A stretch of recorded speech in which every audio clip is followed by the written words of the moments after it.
calculations are finally done. In another 10 system hours, the above dream will swallow the dream below. My hypothesis was correct. This place will cease to exist as the dream devours everything. Who are you all, and why haven't you left yet?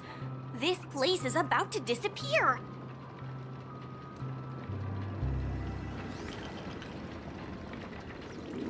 I'm Kami, a dreamscape surveyor specializing in Memoria dynamics, and this is my life's work that I'm researching. See that huge gaping hole? It was just a narrow rift many years ago, but now it's grown into a giant hole. The surrounding Memoria has been flowing towards the other end of the hole at a constant velocity, slowly but surely. But the scary part is, according to my calculations, the flow rate of Memoria has recently changed, and it's faster than ever before. It's almost as if something is sucking it in from the other side. By constantly improving upon Madame Rosalina's Memoria measurement method, I've finally obtained accurate results. After 10 system hours, the Dream Flux Reef will cease to exist. Just like the melting of glaciers, everything will crumble and disintegrate. The dreams on that side of the void will fuse into one. Please don't worry. This sort of thing has happened many times before. Miss Kami isn't a bad person. She's just a bit lost in her own world. She'll probably realize she's wrong soon enough. You don't say. There was something else that piqued my interest. Who is Madame Rosalina? Oh, do you know her too?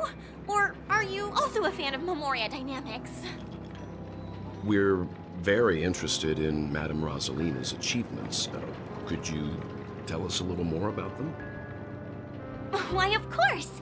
She's an excellent scholar of Memoria dynamics, and the first person to apply Memoria rate measurement methodology on interstellar travelers. Regrettably, due to the presence of the Garden of Recollection, ordinary people don't pay much attention to the nature of Memoria. She departed this world without much fame, leaving only a few thin journals behind. I came to Penacony to learn more about my idol, and went to great lengths to seek out Dreamflux Reef, all because this is her final resting place. Prodigies always meet their demise prematurely. If only Madame Rosalina had more time, she would have discovered a way to reverse the flow of Memoria. I felt it. The source is in the golden hour. There is a certain anomalous presence stirring the currents of the memory zone. I must uncover more concrete proof. I must convince everyone. Does the name Madame Rosalina sound familiar to you? That's right. It seems like she did a great deal of research and calculations in Dreamflux Reef before abruptly passing away. Miss Kami regularly mentions her. I hear Madame Rosalina passed away during the prison war. She could see the Penacony of today. Its people building homes in the memory zone. I bet she'd be really happy. Perhaps. Our destination is the commercial district. That's where the largest crowds gather in Dreamflux Reef. We might be able to find the others there.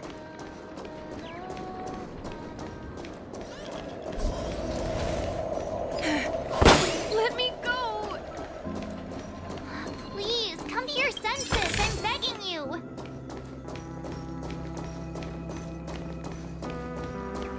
So this is the so-called dream of organic life forms. I'm beginning to understand.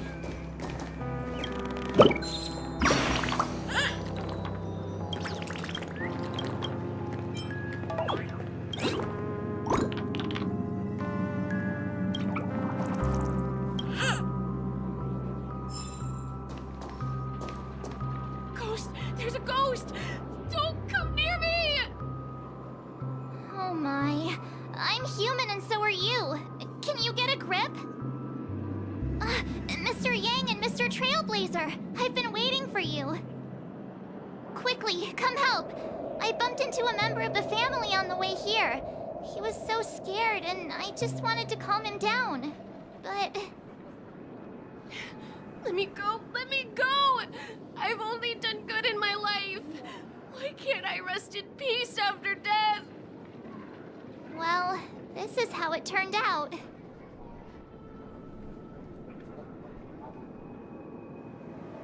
Ha ha, you're a regular comedian. He thinks he's dead. Although, when I first fell in, I also thought the same.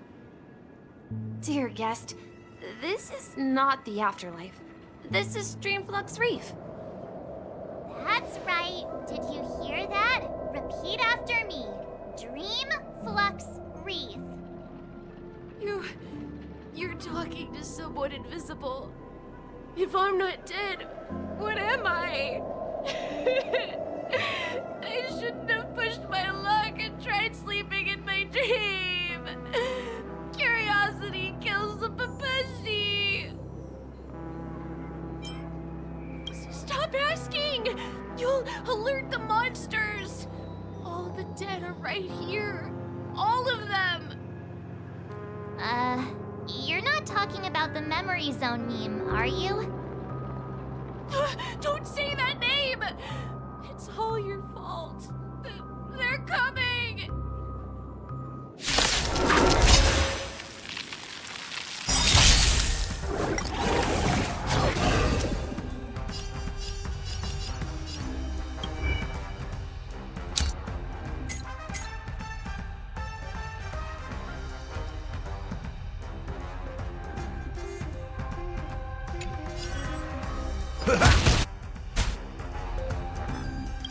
Rice like my friends?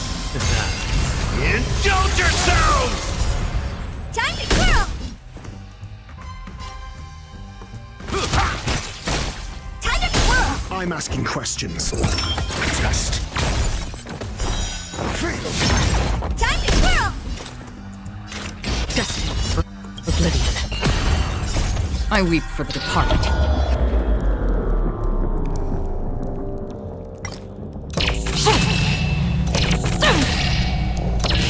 Dusk's reign, it too shall fall.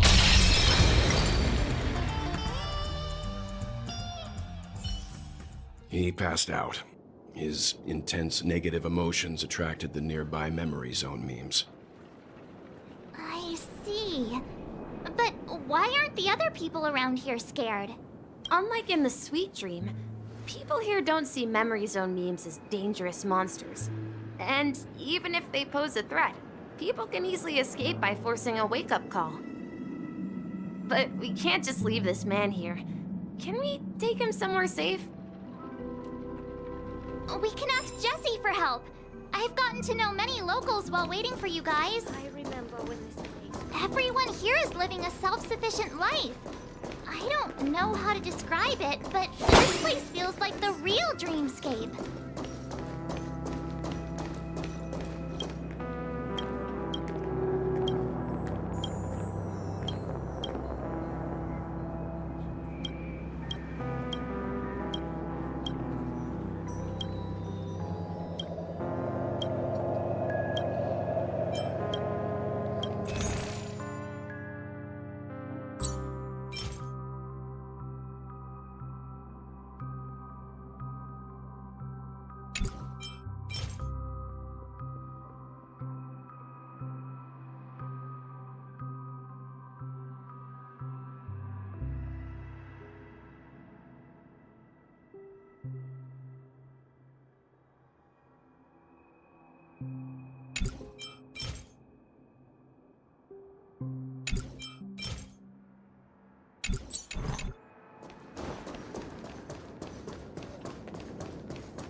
No! At this rate, the family will be...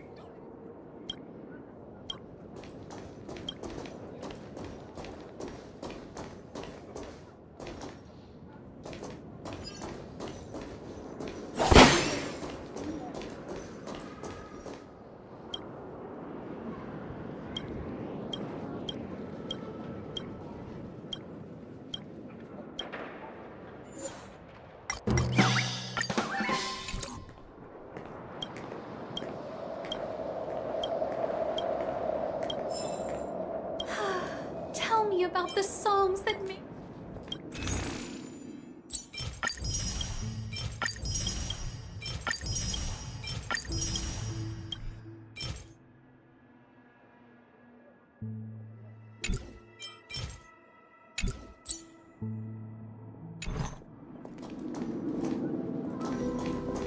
I knew you couldn't hold your liquor. Tried to warn you too.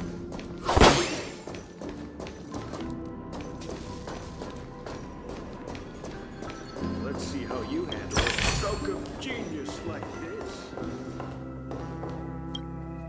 Evening, Jessie. Is it evening? Welcome, Miss March. Who might these be? These two are my friends. As for the man lying on the ground, he's a scaredy cat who fainted from fright. I see. Another poor guy who accidentally ended up here. I'll take care of him. There have been a lot of new faces lately. Things must be tough in the beautiful dream. The few remaining havens of freedom in Asdana will soon face trouble. Do such things often happen here? Not really, but they're becoming more frequent now. Guess it's one of the signs of the Sweet Dreams collapse. This man has had quite the shock. Could you help me find a Halovian lady, March? Her songs can heal mental wounds. A Halovian lady? That must be Robin. She's also here in Dreamflux Reef. Huh? Robin? But I thought she... Oh, right. If Firefly is here safe and sound, then it means Robin must be okay too. Misha is about to take us to her to find out what happened. But before that, let's meet up with Himiko. You were with her earlier, right? We met some stowaways in the residential area. Most of them came from neighboring star systems. I heard that places like Dreamflux Reef are scattered throughout the memory zone of Asdana, like islands in the ocean. They existed before the family arrived. I also heard that when Dreamflux Reef took shape, it was the center of all dreamscapes in Penacony. If that's true, it's no wonder there are so many similarities between this place and the Sweet Dream. Himeko must be gathering information. Let's hurry up and get going.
This is where we split up.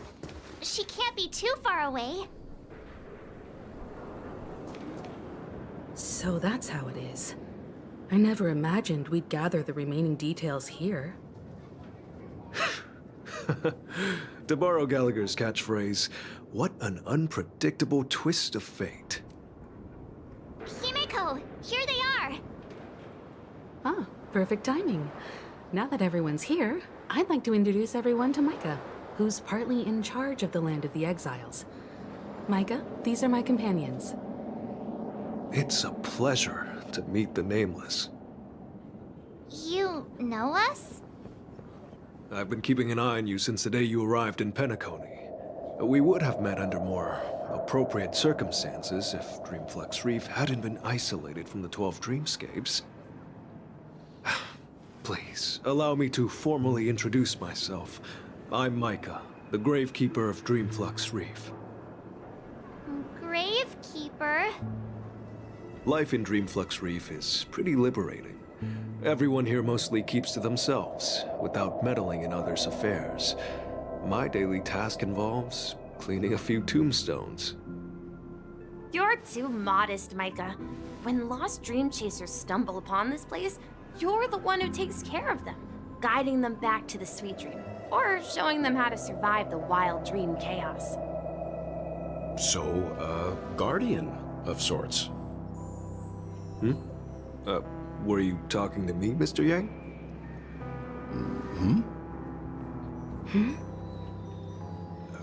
On that note, Mr. Mika, which tombstones are you referring to? We didn't come across any graveyard when we arrived. They're actually just symbolic stones. But since you're curious, Mr. Yang, I'll take you there. I have a feeling you might find something of interest there. But before that, you have an important guest joining you. An important guest? Who could it be? This way, please.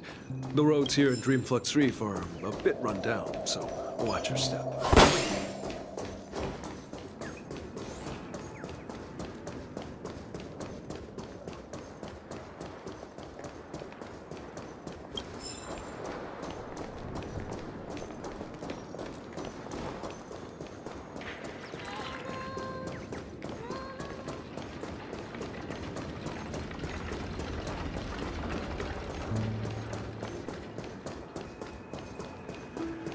There she is. It really is her! Miss Robin!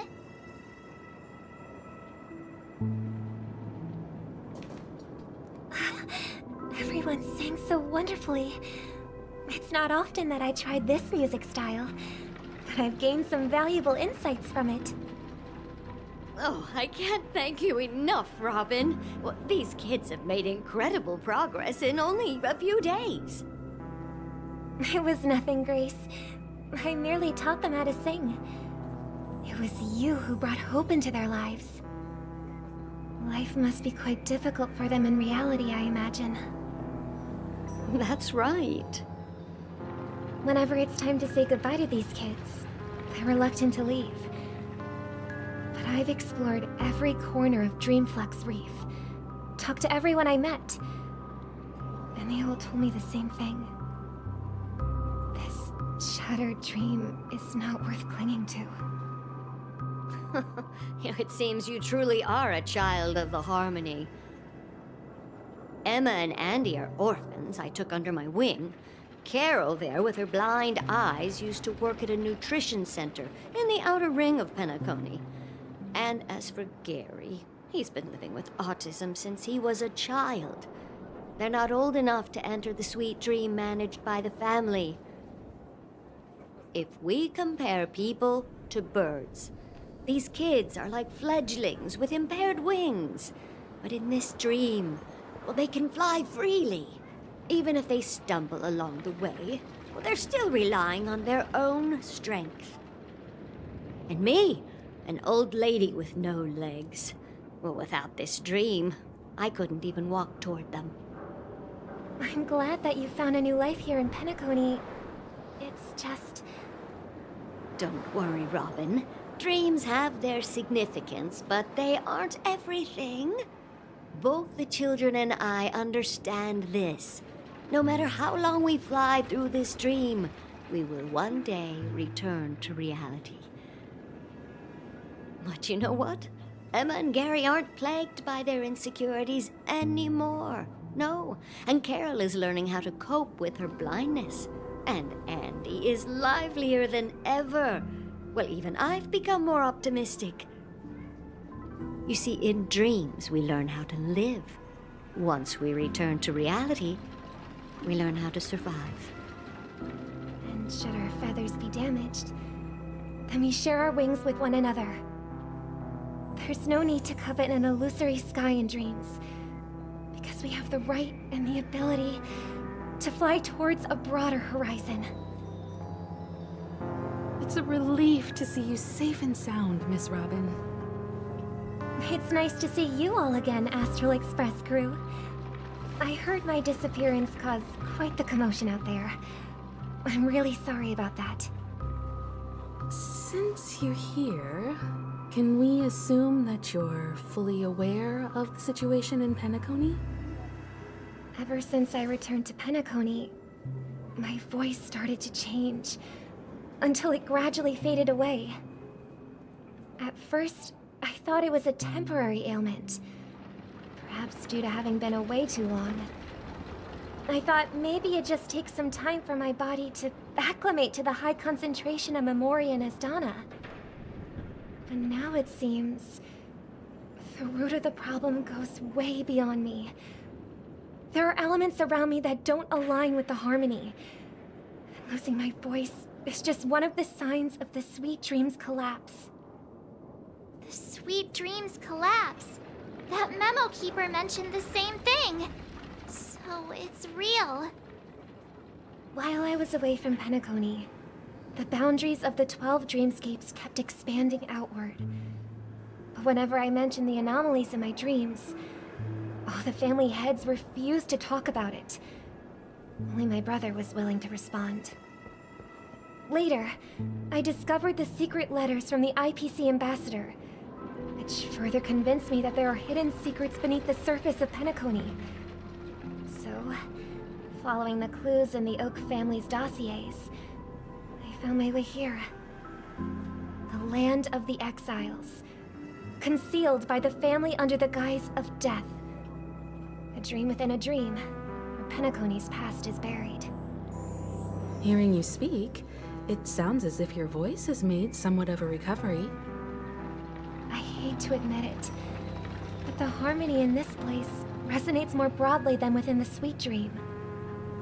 It's regrettable, but the family has experienced betrayal. The traitor, or traitors, abandoned their original principles and, using the name of harmony, exploited people's weaknesses to turn Penacony into the planet of festivities, trapping everyone in the illusion of the Sweet Dream. This is not the strong defending the weak, but rather the strong exploiting the weak. A world without equality won't ever be favored by the harmony. And naturally, those voices blessed by them have lost the ability to sing. Could there be another force influencing the family's shift in philosophy, Miss Robin? Considering what happened with Acheron, it's difficult to conceive of another entity within the realm of the harmony capable of influencing everyone. Unless a power surpassing that of an emanator is involved. I'd heard about what happened to the Cienjo Alliance, but as far as I'm aware, the family hasn't faced any such external interventions. Who knows? Perhaps I've just been away too long and missed something. Regardless, I cannot accept my home is moving towards the very opposite of what the harmony represents, while still claiming to uphold it. I must uncover the reason why Mikhail cut ties with the family, and who exactly it was who betrayed us all. Do you remember our arrangement, Mr. Micah? Well, here's my answer. I've decided to forgo my role, and never step foot on the Charmony Festival stage again.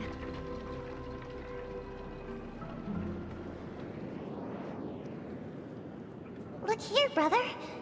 A little bird. Looks like a fledgling Charmony dove. But Charmony doves don't live here. So how did this little bird get here? Maybe its parents abandoned it? It looks weak and frail. Why don't we find something soft and make a nest for it? This place is too dangerous for a fledgling. Let's take it with us. We can put it on the wooden shelf in front of your window. Okay. A bird like that must have a beautiful singing voice. But where will it live? I'll ask the family head to build a cage for it. A cage? But then it won't have the freedom to fly, right? Let's see. What is it that has captured the attention of the two best interpreters of the Great One? To the point that they've forgotten how to enjoy their dessert. Oh, poor little thing. Doesn't look like it's doing well.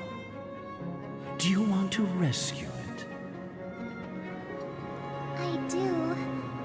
But I don't want to lock it up in a cage. Why? Even if it's small and not fully feathered and can't sing, it didn't come into this world just to be locked up in a cage. Birds. They should be flying free in the sky. That's quite the romantic idea. And what about you, a young scholar? Do you agree with your sister?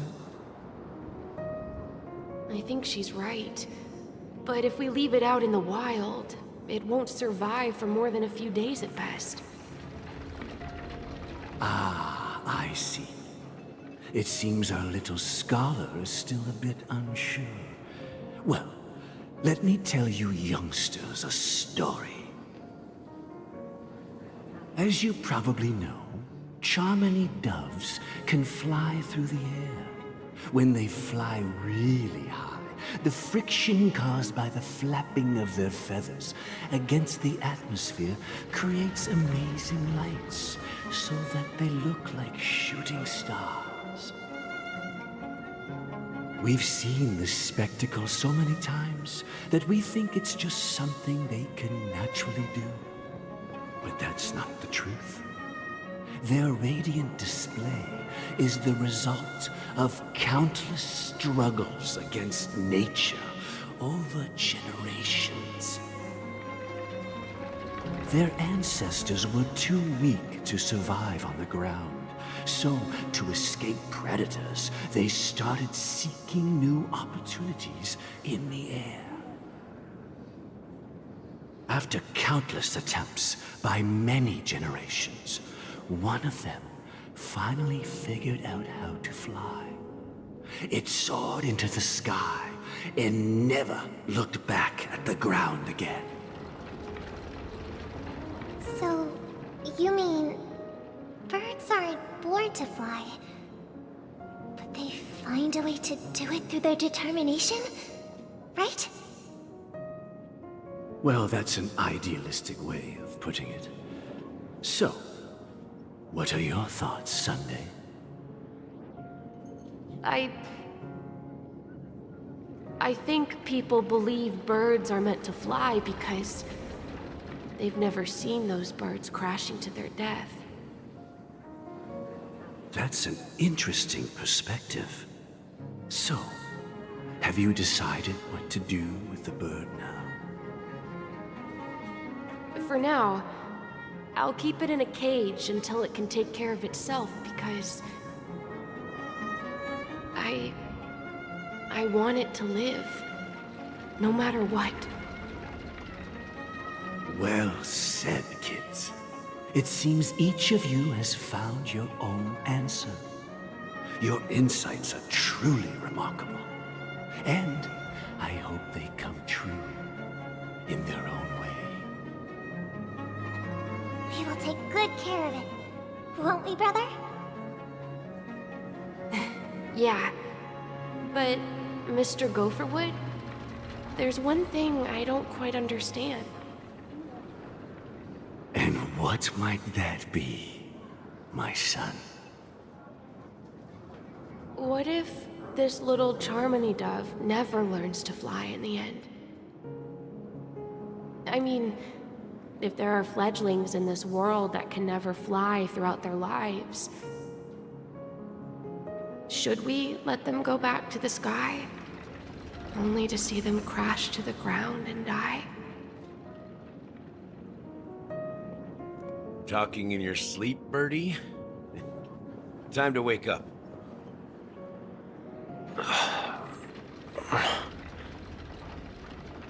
Huh? Need a hand? I'm still alive? Yeah. Happy about that. Where is Robin? Tell me. Now. I knew that was going to be the first thing you'd ask. Don't worry, your sister is here, safe and sound. She's probably walking around the streets now. If I were you, I'd be more worried about myself. After all, right in front of you is the guy who just stabbed you in the chest with a dagger. If you wanted to kill me, you wouldn't give me the chance to speak. Just tell me your demands, lackey of the Watchmaker. So, you figured out who I am, huh? No wonder you had the guts to go against the Dream Master and the Four Families. Looks like I made the right choice. Choice? You are aware of my plan and see through my act. Time is running out, so let's drop the charades. I'm suggesting we cooperate. Cooperate? What makes you think I'd cooperate with you? The fact that the famous Robin has chosen my side. Plus, some clues about a traitor and a bright future for Penacony. Any of that catch your interest? I find it hard to believe a man who's full of deception. Fine. You don't have to trust me. What you should trust is the sense of justice inside of you. Show me Robin first. All right, as you wish. Here she is. Huh? What's your trick this time? Just kidding. I mean, this lady will lead us to Robin, right? And the crew, too. There are too many people who you owe an explanation. That'd be great. Please follow me, Honorable Oak Family Head. Now, all the actors are on the stage.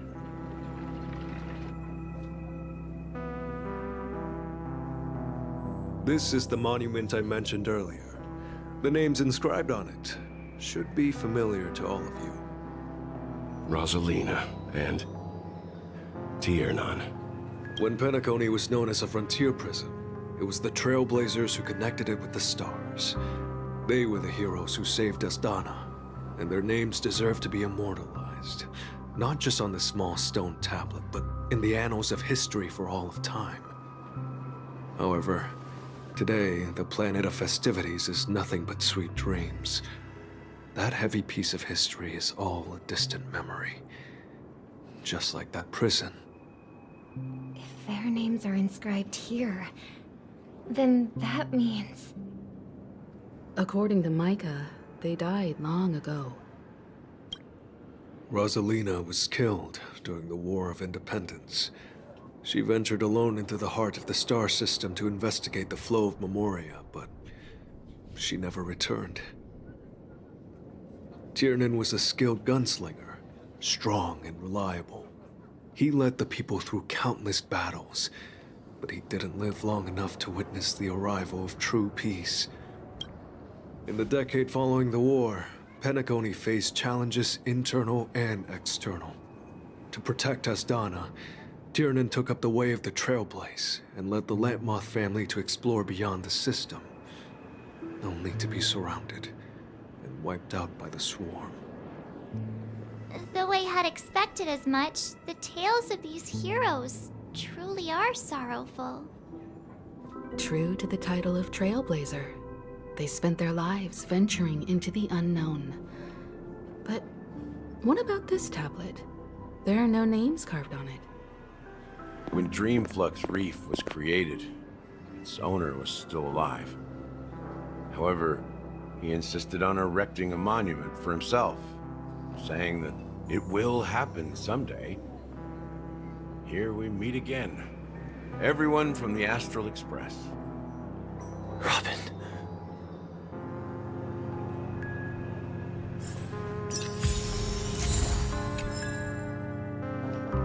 I brought Gallagher here. It's time to face the truth. Huh. The atmosphere sure is livened up with all these people in here. Well, I did my job.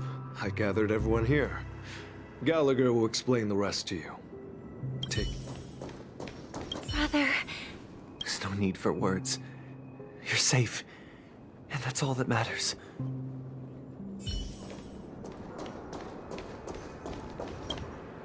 I promised to give the siblings some privacy, so let's talk about our business first.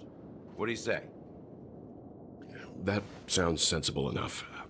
Since you went through the trouble of gathering the family heads, the crew, and the Stellaron hunters, I'm guessing you have something important to say, Mr. Gallagher?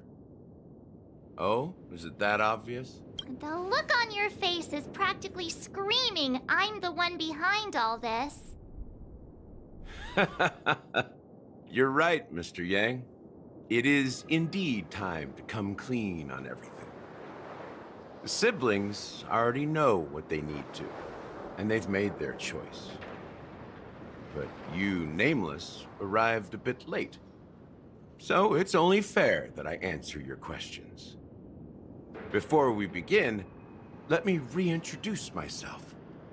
I'm the founder of Dreamflux Reef, the deputy of the Watchmaker, and the one who sent out that invitation. As Gallagher, the history fictionologist, I humbly extend my greetings to you all. History fictionologist? So what, everything you told us was made up? Well, don't worry. Almost everything I shared was true. Well, except for the part about the family accepting me back. I double-checked with Micah, and everything he said about the family, the Watchmaker, and Mikhail is true. Thank you for your understanding. Now let's get down to business. I'm sure you're all wondering why I went through the trouble of setting up this battle for the legacy, inviting different factions, stirring up a ruckus all over Penacony. Well, it all boils down to something very familiar to all of you. The Stellaron. The Stellaron? But how is that possible? Penacony is a free-flowing interstellar hub. There are no signs of contamination whatsoever. You're totally correct. So, care to take a guess at what that means?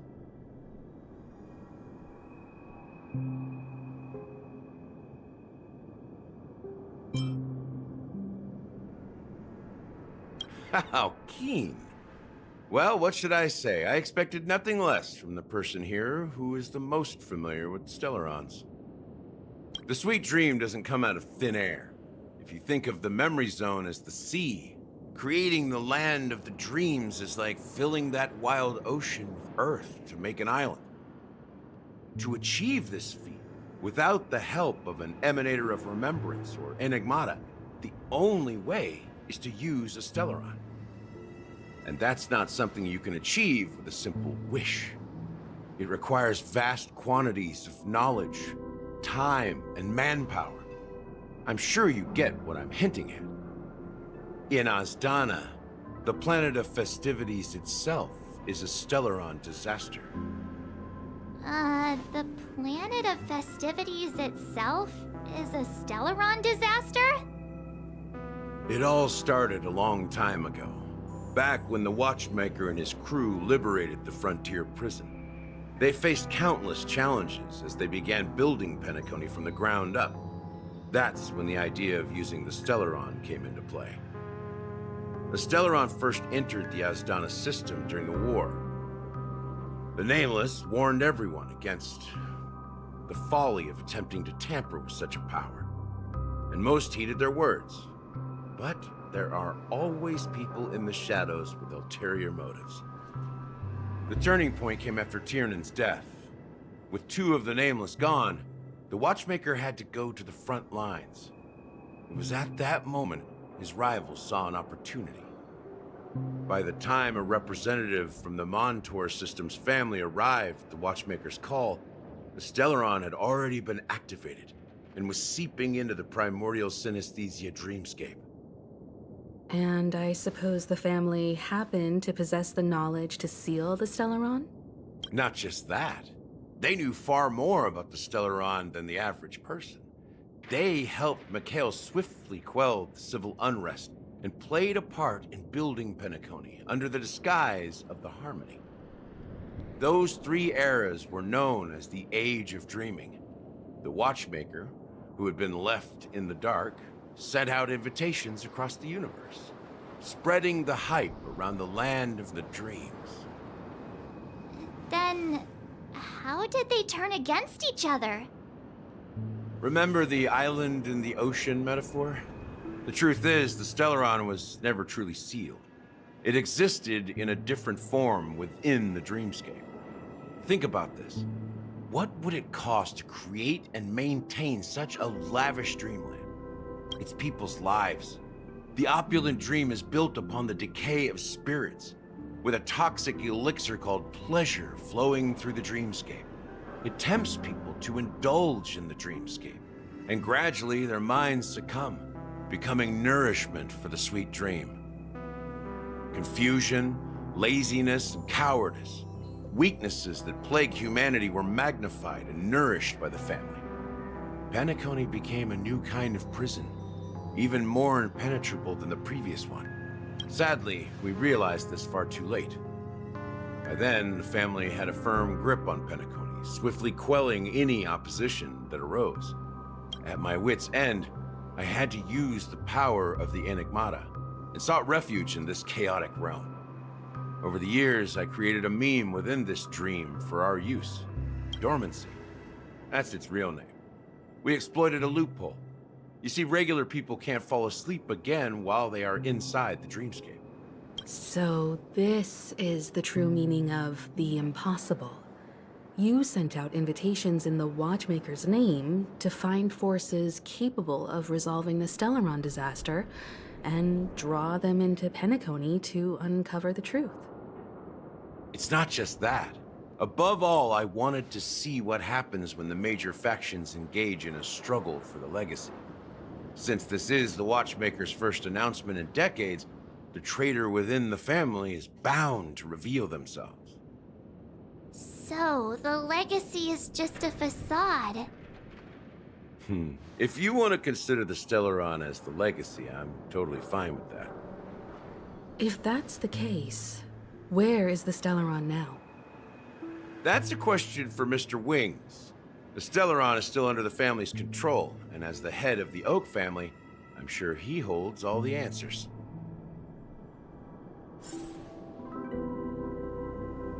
Go ahead. I'm sure Mr. Wings holds all the answers.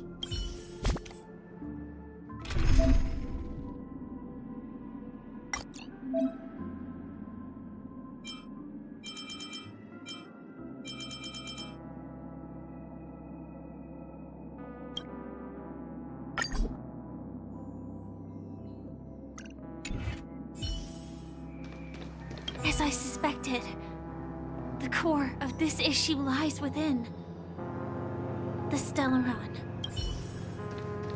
You all look quite serious. Is there anything I can do to help? Are you done talking? So, will you tell us where the Stellaron is? It is the Penacony Grand Theater itself. As I suspected, it's the embodiment of the family. The edifice that first materialized within the Sweet Dream. That's what turned Penacony into its current state. As for the person who employed its power, it is in fact Mr. Gopherwood, the current Dream Master. Well, that was easier than I thought. Did you conduct your own investigation already? Correct. When I was trying to track down the person who murdered my sister, apart from you, Gopherwood was my second suspect. Confronting me first turned out to be a smart move on your part. I didn't have other options. The Dream Master has been elusive, and even the heads of the families can hardly get an audience with him. Moreover, Mr. Gopherwood has been kind to my sister and me. And I didn't want it all to end like this.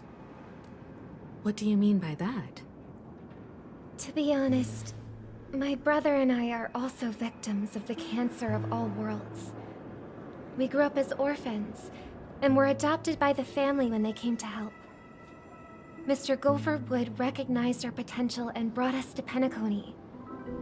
But I can't just stand by and watch Mr. Gopherwood become an enemy of the Harmony. I won't use my voice to support an evil cause. I won't step on that stage and sing, no matter who the traitor is, or what orders they give me. I won't let the Charmony Festival become an event that destroys Harmony itself, or the paradise in our dreams. Indeed. For the paradise in our dreams. As the head of the Oak family, I'm responsible for ensuring Penacony's promising future. Robin and I will head into the Sweet Dream and confront the Dream Master. And if it turns out that the family has truly strayed from the Harmony, I'll fight alongside you. We'll put the Charmony Festival on hold and make sure Mr. Gopherwood pays for his blood debt. The enemies you are about to face aren't like this old dog here, who can barely even bark. Since our interests are aligned, why don't we team up? Maybe, just maybe, we'll have a shot at success. We have always been following in the footsteps of our nameless predecessors, and there's no reason to stop now. Yeah, we Nameless won't back down from a challenge. Isn't that right, Mr. Trailblazer? That line actually makes me a bit nervous. Rest assured, sitting on the sidelines isn't in our nature. Mr. Sunday, Miss Robin, I'm willing to accompany you on behalf of the Astral Express. Having a third party present should help with negotiations, and could make all the difference if things get ugly. Thank you, Mr. Yang. Thank you all very much. The Charmony Festival is about to start, and time is against us. We must hasten. Everyone, let's gather over here. We still need to make some preparations.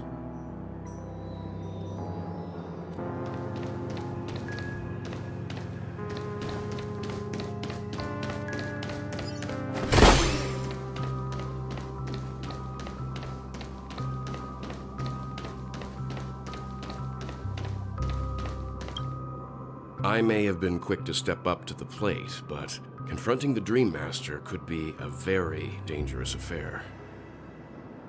Huh? Even you're saying that, Mr. Yang? How powerful is that Dream Master? He's the leader of the families of Penacony, and he has the entire power of the Harmony behind him, not to mention the Stellaron in his possession. We must proceed with great caution. Maybe you can just stay behind this time, Mr. Yang? No, that won't do. Even if we count Robin as an ally, something felt off about Mr. Sunday just now. Although, I can't quite put my finger on it. I have to make sure he won't turn against us when things start to get dicey. You're still carrying the keepsake the IPC envoy gave you, right? May I borrow it for a moment?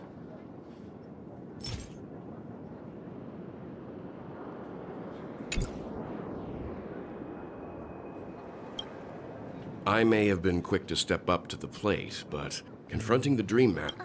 Huh?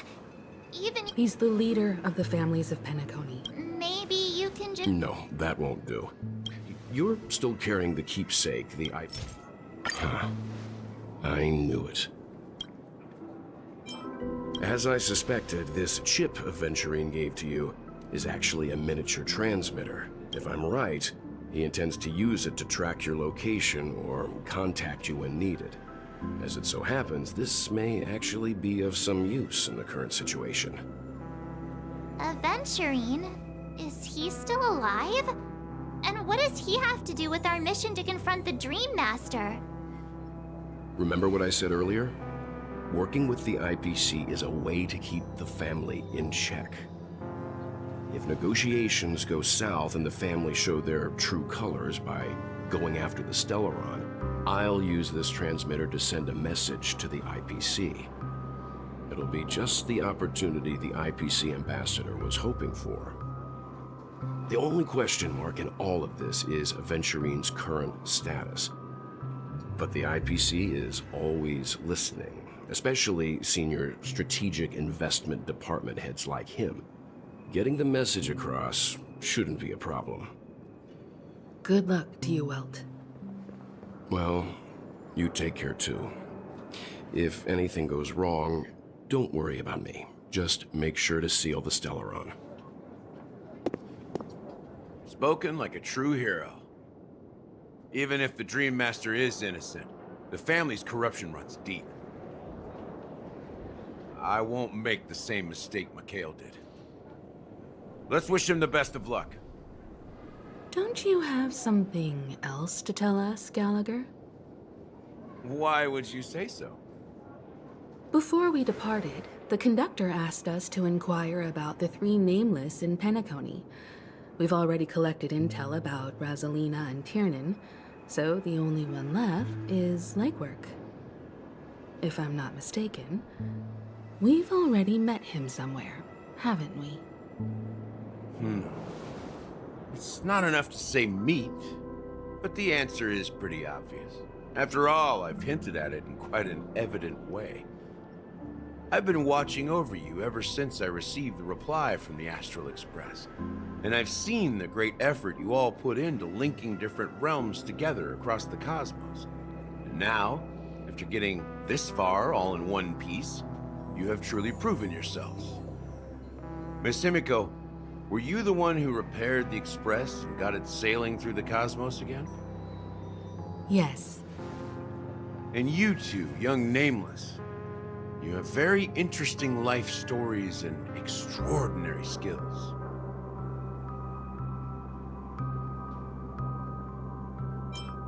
What? Hey, you can't just make up titles like that. You're full of energy. Please send my regards to the conductor, Pom Pom. Please let them know that their friend had fond memories from his time aboard the Express, which he reminisced on every time he had a good drink. As for the last Nameless, he embarked, disembarked, and embarked again, traveling in a great circle, ending up back where he started. On his deathbed, he told me to find the Astral Express and deliver an invitation to the future Nameless. He left behind a special gift, a true legacy. Something that belongs only to the successors of the Trailblaze. Come with me. Now is the time to reveal it.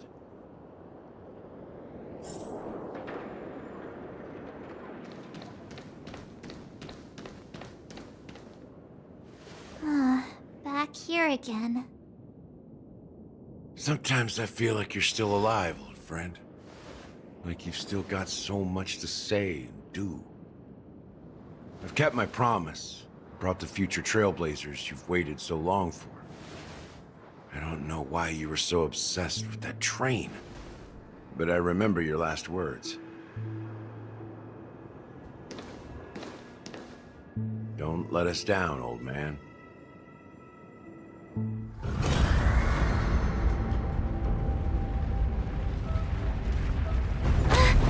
What's happening?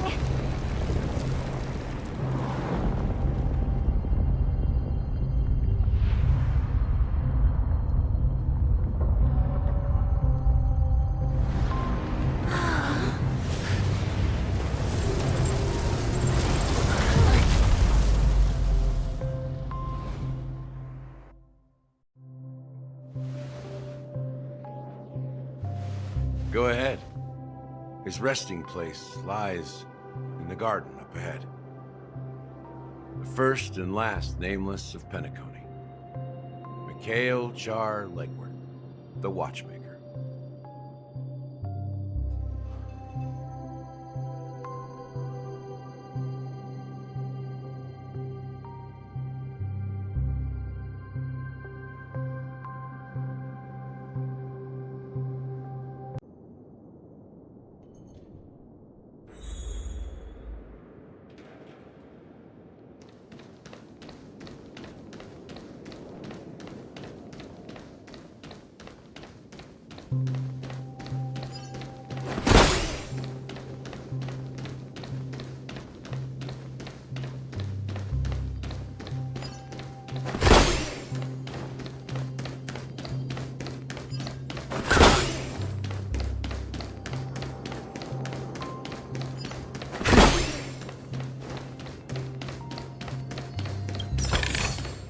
Wealth shouldn't be a hindrance to the pursuit of truth.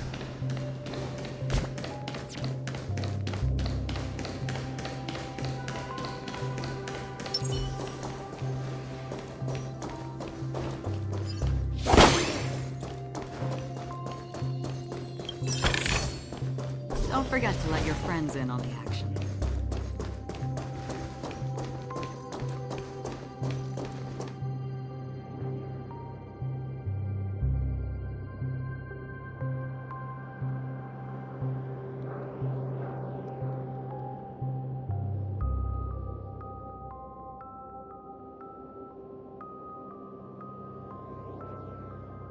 Sure enough, the watchmaker is the third nameless.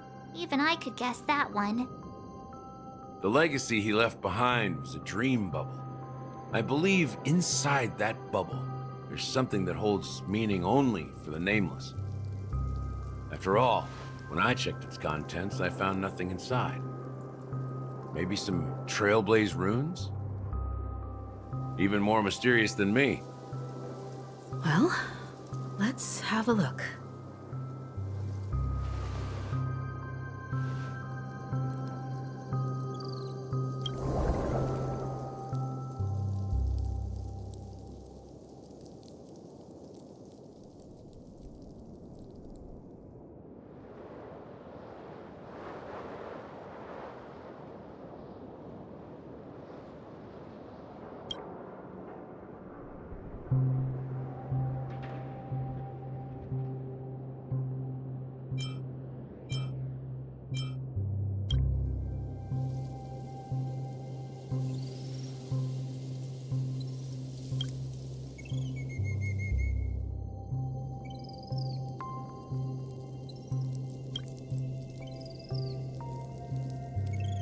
Wait, what's going on? Seriously? There's nothing inside this dream bubble? How could a dream bubble be empty? Just as I suspected. That old man always had this strange belief in the nameless and the Trailblaze. And I never understood where he got that confidence from. Especially since he never managed to get in touch with the Express while he was alive. I could never figure out what was going on in that old man's head. But this empty dream bubble is so typical of him. He was always full of weird fantasies and incomprehensible romanticism. That mischievous old man. Well, I didn't expect him to leave anything concrete behind anyway. Don't think that's the case, Gallagher.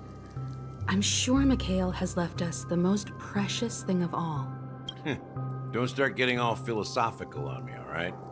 Just as Mikhail believes in the nameless of the future, we unconditionally believe in the nameless of the past.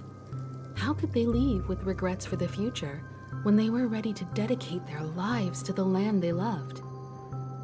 There must be something contained in this dream bubble. It's just we haven't figured it out yet. Well, I'm a follower of the Enigmata.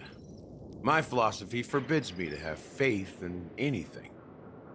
That's why I understand what faith means in the path of Trailblaze. And I also want to know what he left behind. I'll leave it to you guys then. Can I borrow your pet? I need to make a trip back to Golden Hour and check something at the Dreamscape sales store. It's for Mikhail, and for the future of Penacony.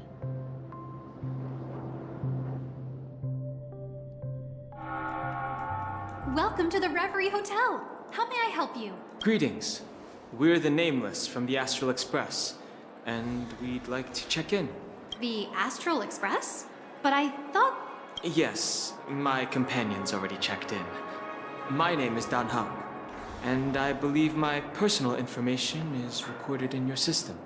I see, but your companion said you wouldn't be coming due to a change of plans. Now the plans have changed again. And you are... Me? I'm Pom Pom, a new nameless who's also with the Astral Express. He's my fellow trailblazer. We responded to the family's invitation before he boarded the express, so he wasn't registered in your system. Is it possible to accommodate him as well? Oh, I see. Another one of the Nameless had a similar situation. Seems like a lot of people are joining the Trailblaze these days. Since there's a precedent, it shouldn't be a problem. Just give me a second to contact your companions. I'm sorry, dear guests, but it seems I'm unable to reach the other members of the Astral Express. What do you mean by unable to reach them? My apologies. This is the first time I've encountered a situation like this. However, the system indicates that those guests are still in the dreamscape. How about this? Give me their room number, and we'll go check on them ourselves. I'm afraid that's not possible. I need to verify both of your identities before I can share any guest information. How about you just wake up someone? Let's say, Welt? I'm sorry, but there are strict rules regarding forced awakening. It cannot be done without the proper clearance. So nothing works, huh? What's your solution then? Are you saying we sleep here? At the reception? Please be patient. We need to contact your companions in order to confirm your identities. And now it seems you need to confirm our identities before you can contact our companions. It seems so. Oh, fudge! Look, nothing personal, but if you can't handle this, go find someone else who can, okay? Please calm down, dear guests. I do recall that Mr. Sunday, the Oak family head, personally handled this issue earlier. Oh, please wait a moment while I contact him. I don't think she's trying to give us a hard time. She really just doesn't know what to do. I have a bad feeling about this. You tried to contact them on the Express earlier, but they didn't respond. Something doesn't seem right. I need to leave for a moment. You can stay here with the receptionist. Sure thing. Just don't keep me waiting forever. Downhausen seems pretty worried about his companions. I should give him some space. Stressing out about it won't help anything.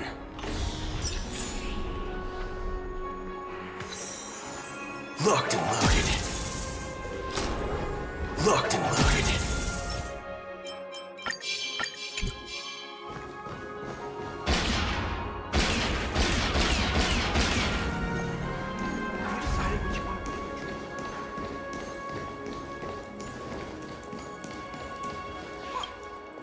Greetings. I'm Cody of the Bloodhound family, head of security for the hotel. How may I assist you? Hello. So, there's something I wanted to ask about. I've been hearing some unsettling rumors about certain incidents that might affect the Charmony Festival. Do you think there's anything to be worried about? I've traveled all the way from the Hayahi Federation, and I don't want my trip to be ruined. What do you mean? Wait. You haven't heard? I'm not sure where you heard those rumors, but they're completely baseless. I can assure you, as a representative of the Bloodhound family, that everything is going smoothly for the Charmony Festival. At present, all of the families are focused on making sure the festival starts on time. Even the Dream Master himself has arrived. So don't worry, your trip won't be in vain. That's a relief to hear. She doesn't appear to be acting. So, it seems that even the hotel staff are out of the loop.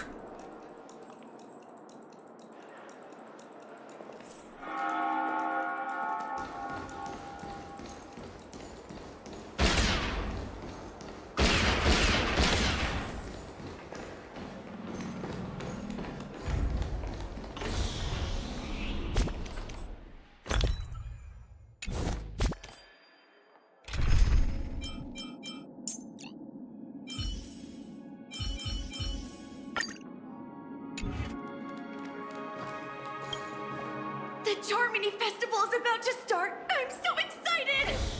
Hey, you guys here for the Charmony Festival too? Well, I didn't come all the way here specially for the festival. Honestly, I don't really even know what it's about. But I heard it's a lot of fun! Well, back in my homeworld, Anaria, we have festivals like that all the time. My dad threw me a birthday party one time that was just as extravagant as the Charmony Festival. Oh, come on! The Charmony Festival is a once-in-an-Amber-era event! How can a birthday party compare? Well, you never know, right? Maybe on her world, birthdays only happen once in Amber Era. Anyway, let's forget about that. Have you heard about the, unsettling things happening in the dreamscape? Unsettling things? What could possibly go wrong? It better not ruin the Charmony Festival! I've been looking forward to it! Relax. With a big event like this, there's bound to be lots of gossip and rumors. Don't worry. If anything does happen, the family will be on top of it. Oh, that's a relief. I didn't come all this way to see the festival go down the drain. Well, looks like I won't get any fudging clues out of these two. They're clueless. Back already? Hasn't she returned yet? Nope. I'm starting to wonder if sending her to contact Sunday was a good idea. Neither the staff nor the guests seem to know anything about what's happening in the dreamscape, and wherever we go, all we see is people enjoying themselves. Definitely not a good sign. I agree. Another unusual thing is that the Oak family is supposed to be in charge of organizing the council and managing everything inside and outside the dreamscape. However, I walked around the hotel but didn't meet a single member of the Oak family on such an important day. Well, I'll be forked. If I remember correctly, the head of the Oak family is that Sunday guy, right? We shouldn't linger here too long. Let's go back to the Express for now. Not so fast. Have you ever robbed the IPC, bro? If you run away now, everyone will be chasing after you. Are you suggesting we sit here and do nothing? I wouldn't say do nothing, but let's stay put for now. Even if the family has ulterior motives, they couldn't have anticipated us showing up here. We're the surprise factor for them. They don't want to attract unwanted attention from certain outsiders, so they won't do anything reckless. See? The IPC lackeys are keeping a close eye on this hotel. If I were a family member, I'd find an official excuse and keep the surprise factors here. If we just wait here, that would be like walking into their trap. Of course, we don't need to walk into their trap. I gave a backup plan to the memo keeper. If it turns out we won't be allowed to enter the dreamscape, she'll order a drink for me in the VIP lounge at the hotel. In reality, a secret signal. That's right.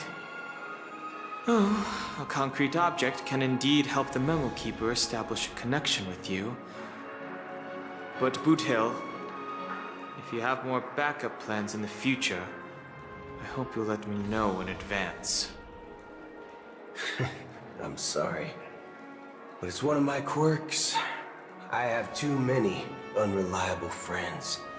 And if I reveal that I have backup plans, things can go awry. And that would leave all backup plans completely useless. How do we get into the VIP lounge? This is where my street smarts come into play.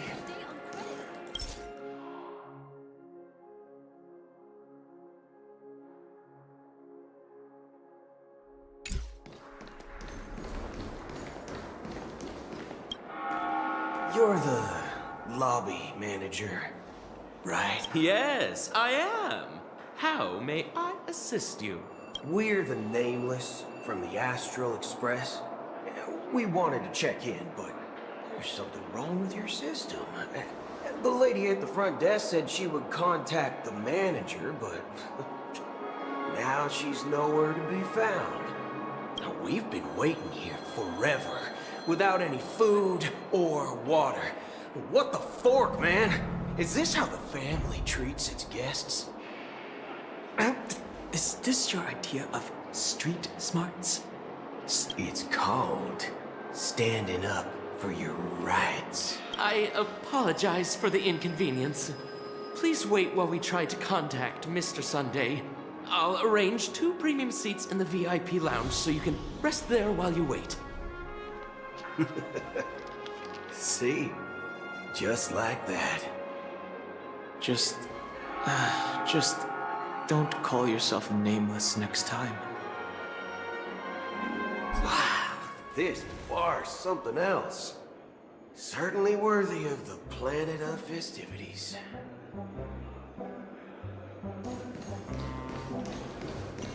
One big soul glad? Shit. Good evening, gentlemen. Hey, I have an order for a bottle of Hasdana's White Oak. Can you help us find it? Hasdana's White Oak? I think there might be a misunderstanding. We don't serve that here. Oh, no way. Are you sure you're not mistaken? If someone had reserved such a beverage, I would definitely remember it. It sells for hundreds of thousands of credits per bottle, after all. I couldn't afford to cover for such an item if it were broken or lost. That's strange. Well, could it be that the memo keeper couldn't afford it? Then what should we do now? Oh, no need to rush. Well, let's grab some drinks first. Maybe I arrived too early and she hasn't come yet. Now, let's see what kind of juice malts you all have here.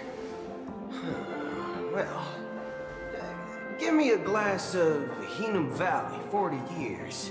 I'll have it neat. No ice. Wow, that's the most expensive one on the list. You have a taste for the finer things. It's on the house, anyway. What can I get for you? Anything you recommend is fine. Then I would recommend today's special, Glass Village. It's classic Soul Glad mixed with Laboon juice. It's refreshing and suits your cool demeanor. Just 1 minute. Ah, this flavor. Dynamite barbecue with rocket fuel. Ooh, really hits the spot. Truly the finest sherry cask-aged malt juice in the cosmos. Dynamite barbecue with rocket fuel. Is that really something that humans enjoy? Hey, this guy doesn't know anything at all. As long as you're satisfied, dear guests, please enjoy. Let's give the memo keeper another half system hour. If she doesn't show up, we'll need to come up with a new plan. In the meantime, let's take stock of the situation. What do you think? The situation is unclear. Something must have happened on the planet of festivities, but the public is unaware of it. Someone in a position of power within the family must be covering it up. It's unusual for the followers of the Harmony to invite other factions, let alone the IPC and the Masked Fools. If what you said about the Emanator of the Nihility is true, the situation in Penacony is a little complicated, to say the least. Actually, there's something else I'm concerned about. Regarding Acheron. As you know, the faction that follows the path of the Hunt are some of the most dangerous folks in the cosmos to mess with. Who in the right mind would impersonate the Xianzhou Alliance or the Galaxy Rangers? It's like asking for a death wish. Isn't there a saying among the Xianshou people that the Rainbow Sect lets their luck's arrow do all the beating? Talking. Do all the talking. Well, you know what I mean. Even though the Galaxy Rangers have been out of sight for years, we've been keeping an eye on this region. Even the dumbest criminals know better than to mess with the Annihilation Gang, much less the Rangers. But that Acheron lady, she doesn't seem like a lunatic at all. On the contrary, she's highly logical and organized. She knows exactly when to hold back and when to strike without mercy. And you believe that someone like her would have an ulterior motive for impersonating a Galaxy Ranger? I'm not entirely sure, but I do have my suspicions.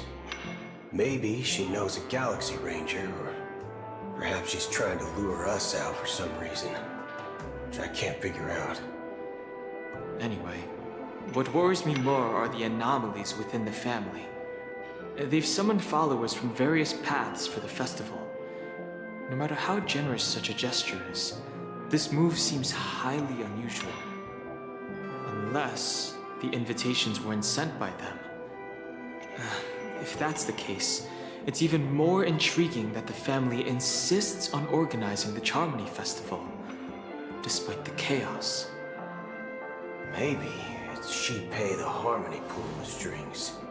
You find it beyond human understanding because it wasn't arranged by humans at all. People do stupid things out of irrational impulses. They abandon their principles when self-interest is involved. They believe in things they know they shouldn't, and fudge, they even break their own rules. But Eons don't. They stick to their determined path and never turn back, even if they reach a dead end. You think Shipei's will is behind all this? It may not necessarily be Shipei. There's definitely some higher entity involved. I know it may sound pessimistic, but if human free will were reliable, why would we even need Galaxy Rangers? It's much simpler when you boil it down to the eons and paths. Like how Lon always follows the path of the hunt, or how the Express stays true to the Trailblaze despite Hackavilly's disappearance.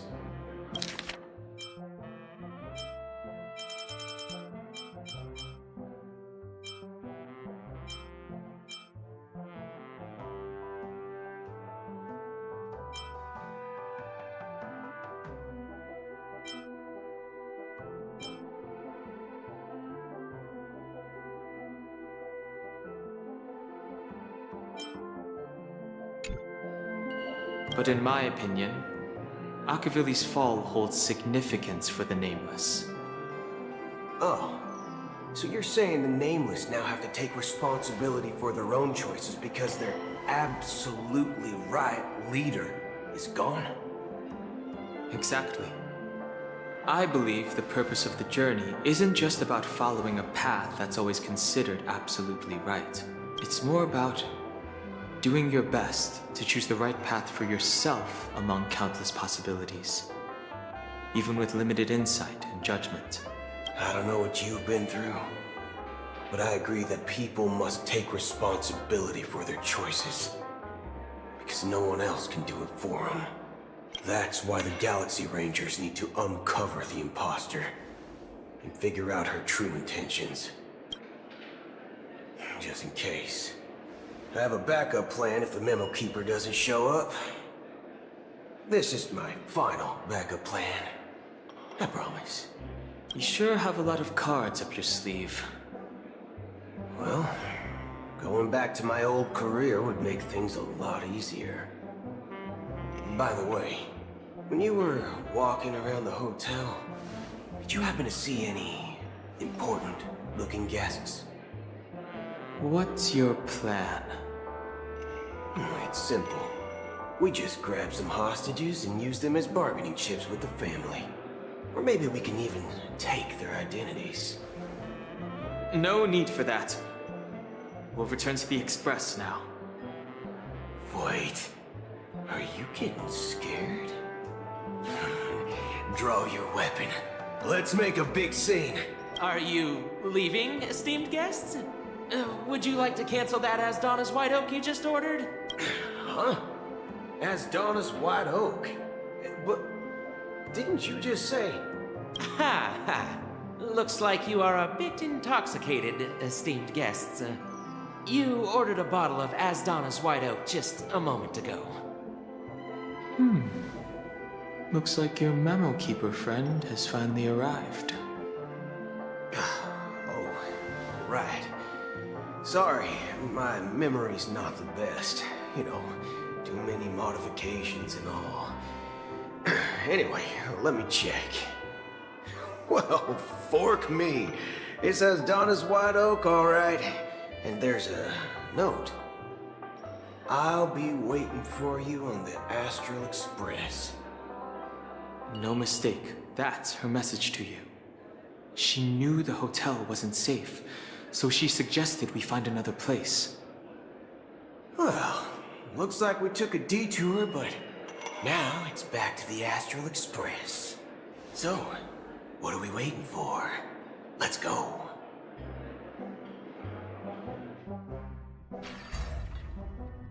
You're back? 2 guests just boarded saying they were looking for Boot Hill, so I told them to wait in the parlor car. Oh, just in time. 2 guests? Yeah, her too. Look, we welcome all passengers on the Astral Express, but sneaking in like that, you have no regard for etiquette.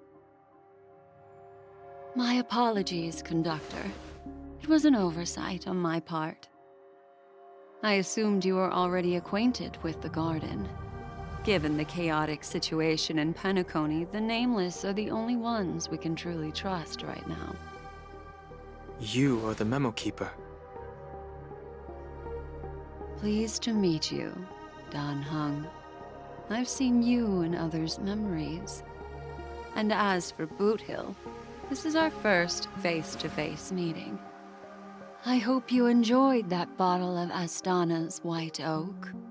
You sure have a refined taste. Finally, Memo Keeper. Well, let's cut to the chase. Spill everything you know. That's precisely what I intend to do. But before that, please allow me to introduce myself.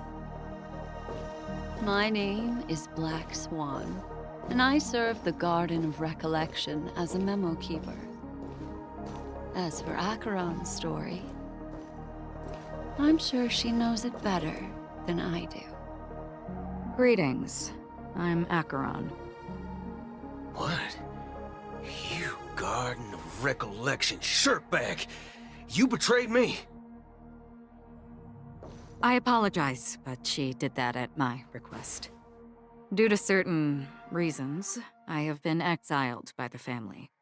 Thankfully, this Memo Keeper came to my aid and helped me escape their surveillance unnoticed. To be honest, it was more like stalking than helping. And the process was far from unnoticed. But we did escape. I asked her to guide me to a place beyond the family's reach and to contact a few trustworthy individuals. Namely, all of you. Trustworthy? Son of a nice lady. You think I'm dumb or something? How about this? I'll put a few bullet holes in your head and see what secrets spill out. Then, we can talk about trust. It doesn't have to be like that. I'm willing to answer all your questions, but not right now. If my cover hadn't been blown, we might have had more time, but at the moment, we don't have any other options. No other options? What do you mean? This is the only way I can ensure everyone's safety. I kindly request an immediate warp jump out of the Astana star system.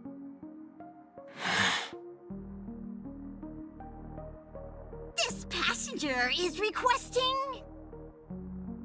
As far as I can tell, she's not a threat, and seems to be telling the truth.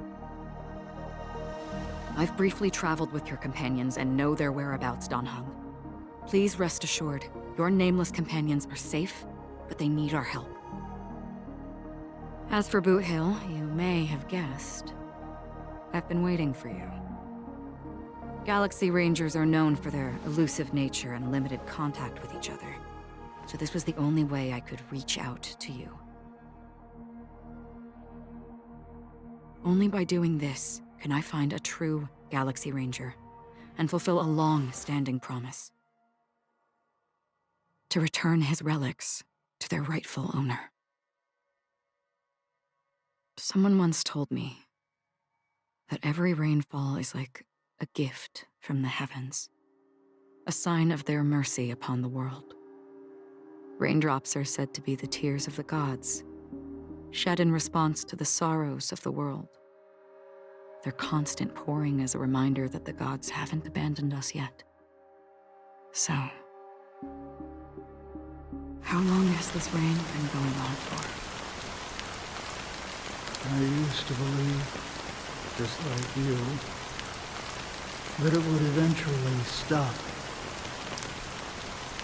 Years and decades passed. And in the end, such hope faded away before the rain did. Looks like the god you mentioned doesn't exist after all.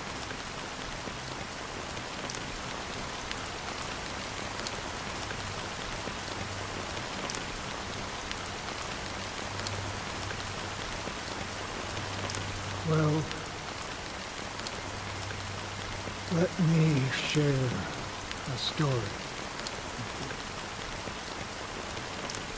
Mortals who walk the paths are like sailors on a vast ocean, leaving behind a trail that creates countless ripples of possibilities. These ripples last longer than the fleeting lifetimes of humans.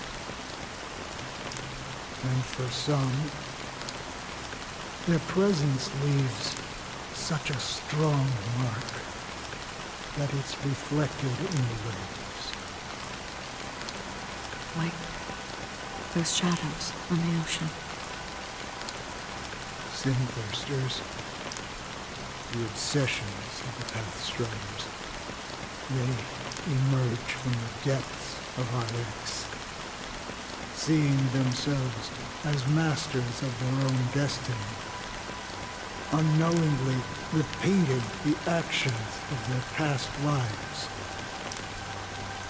They emerge from the nihility and head toward it, leading purposeless lives. However, these hollow phantoms, they were once my dear companions.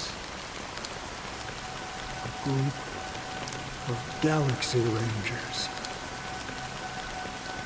Are you watching over them? Watching over them? No. I'm guiding them toward transcendence. It was a brutal war.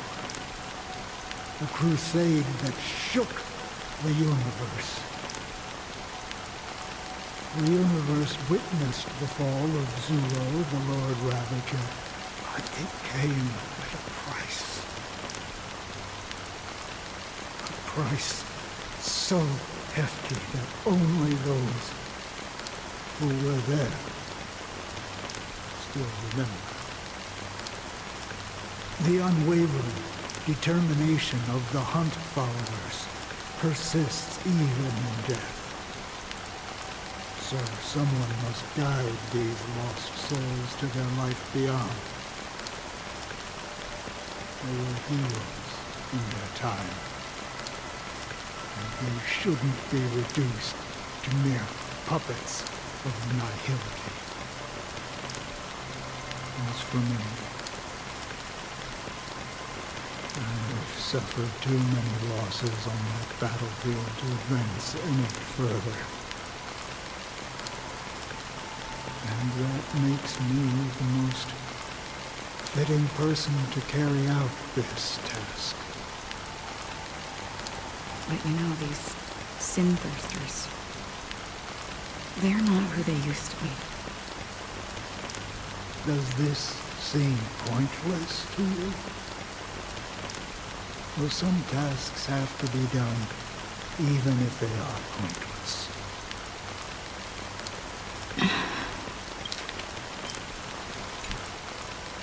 I can help you. For what? For the meaning of the nihility.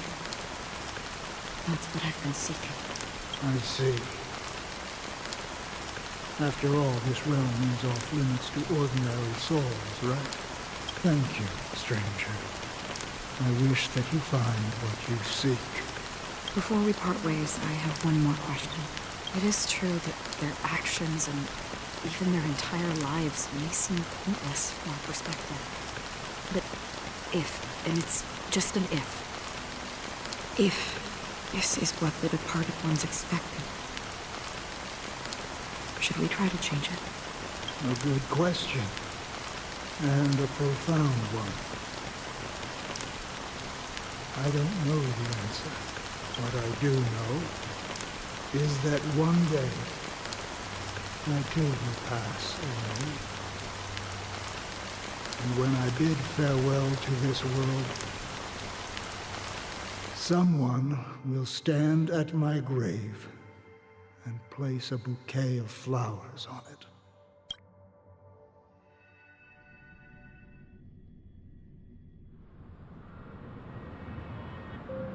When I appeared as a child, my speech, mindset, and soul reflected immaturity and innocence. As I grew into adulthood, I left behind my childlike side.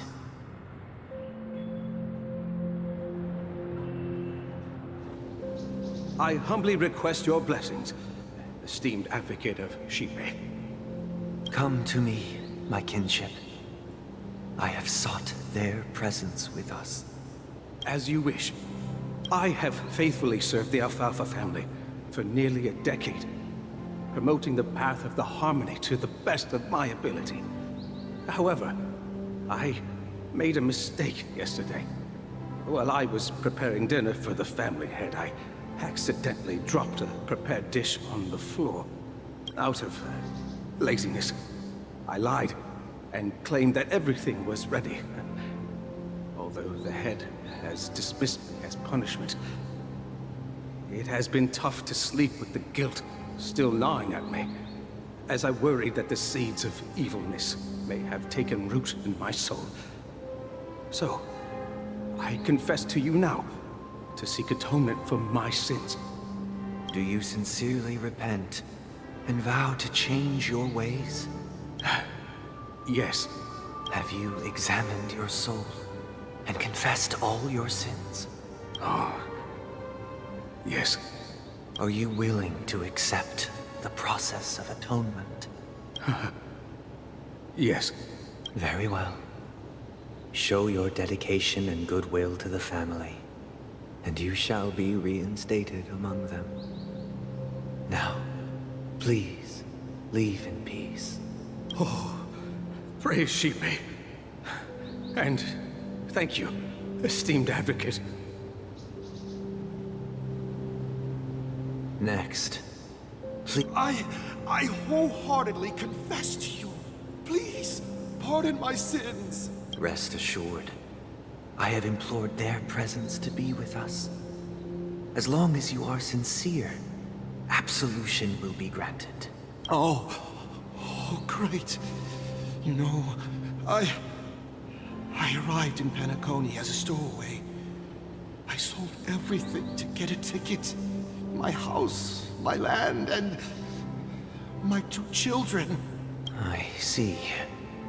Please, go on.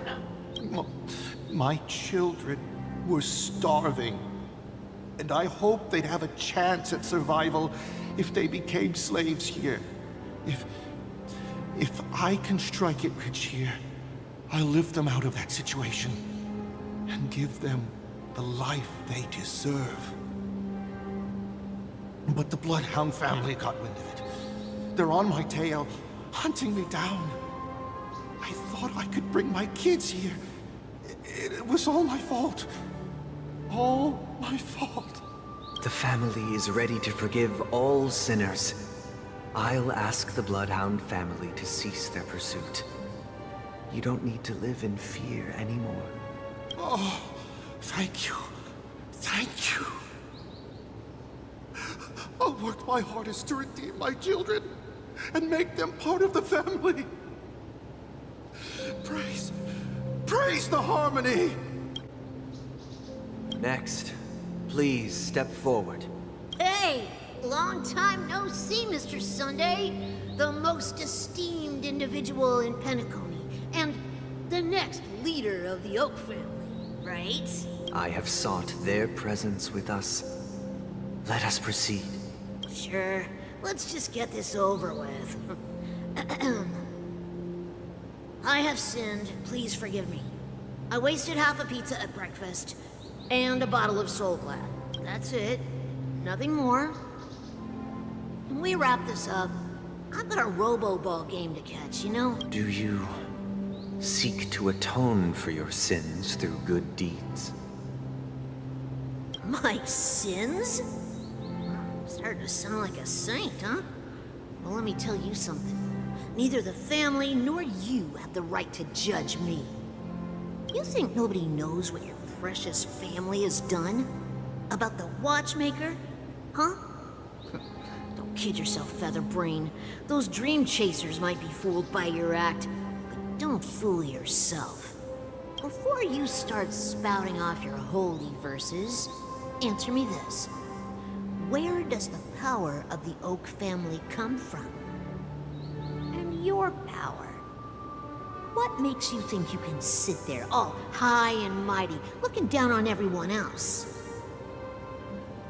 Well, I've spent enough time in confession today to enter the Harmony's paradise, right? Then I'll take my leave.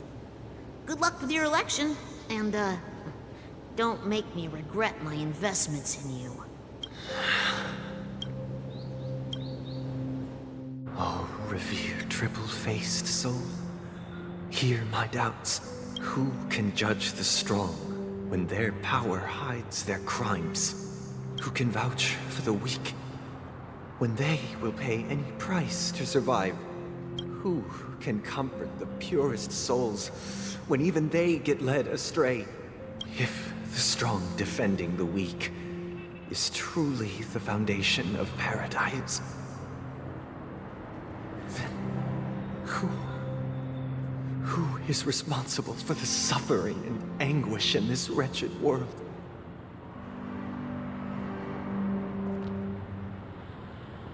Brother? Brother?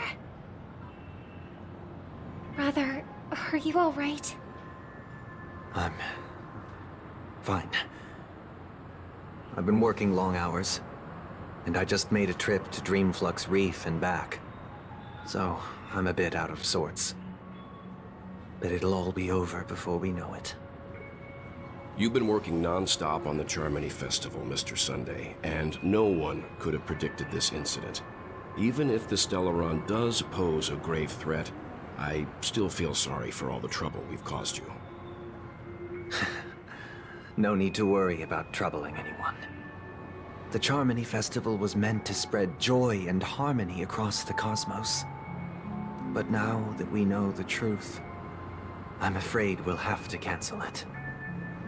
It has always been our wish to make everyone happy, so...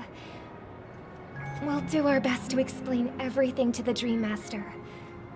I'm sure he'll understand. Even if the negotiation does not go smoothly. I'll refuse to go on stage. Without the Chordmaster, the Harmonious Choir would not arrive, and the Charmony Festival would be just a grand performance, and nothing more. I'm relieved to see your determination. You know, since arriving in Penacony, we haven't had any contact with this Dream Master himself. I'd heard of the heads of the 5 major lineages, but the Dream Master is a mystery to me. The Dream Master rarely grants an audience, even for us. But, given the urgency of the situation, he's agreed to meet us in person. Perhaps you'll be the first guest to meet the Dream Master in years, Mr. Yang. Let's hope we can reach a consensus that satisfies everyone. Indeed. Let us hope so. It's about time. We'll have to get ready for the meeting. I apologize for any inconvenience caused by the urgency. Don't worry. I'll be waiting here. It's Mr. Sunday! Hey, come over here! Thank you for everything you've done. Let the show begin. Mr. Sunday. Hey there! Okay, see the moon in the sky? It's about the size of the cap on my Soul Glad bottle. If I just reached out my hand, I could grab the moon, couldn't I? The moon? You mean the Grand Theater? Yeah. Look at me. I've been away from home for too long. I must be missing that moon. But it's no big deal. The Grand Theater here looks much better than the moon back home. It's just magnificent. They told me not to sell everything I had just to come to Penacony. How short-sighted.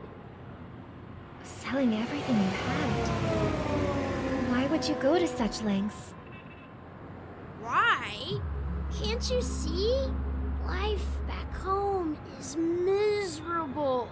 It's not really living at all. It's better to be here at Penacony. No pain, no worries about tomorrow, just sweet dreams. You can do whatever you want. That's what I call living. Yeah, now this is the life. Is this truly living? Huh? What did you say, young lady? I didn't quite catch that. Oh, it's nothing, sir.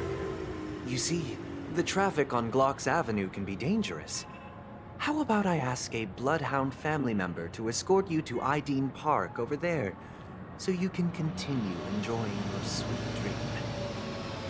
Oh, yeah, that's a great idea. Wow, no wonder you were the leader of this sweet dream. You're totally a lifesaver. See you around, Mr. Sunday, and it was nice chatting with you.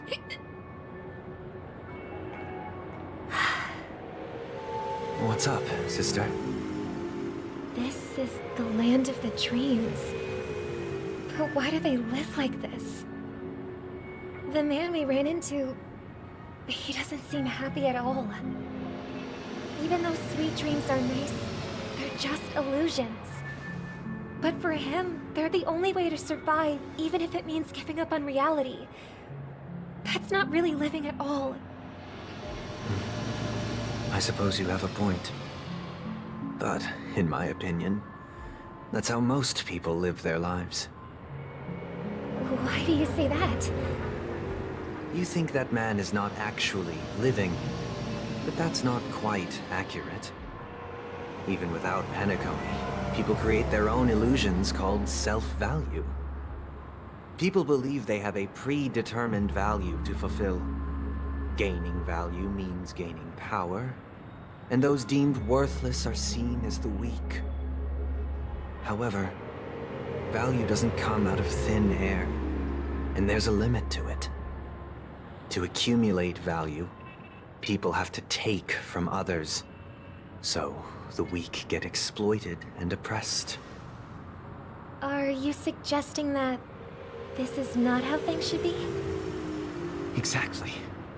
But, ironically, people don't think there's anything wrong with it. Because they uphold the illusory notion of self-value. And even the weak believe in it. The survival of the fittest. That's where all the tragedies in the world come from. People come to the sweet dream in Penacony to escape from that reality and find solace. No tragedies exist here, only happiness, although in its nascent form. Isn't that the same paradise we yearn for in our dreams? Perhaps that man is just an exception. Let's not jump to conclusions. We should experience the dreamscape ourselves. Just as I did at Dreamflux Reef. Yes, seeing is believing. I'll accompany you. The Dream Master hasn't shown up yet, so we have some time for a stroll.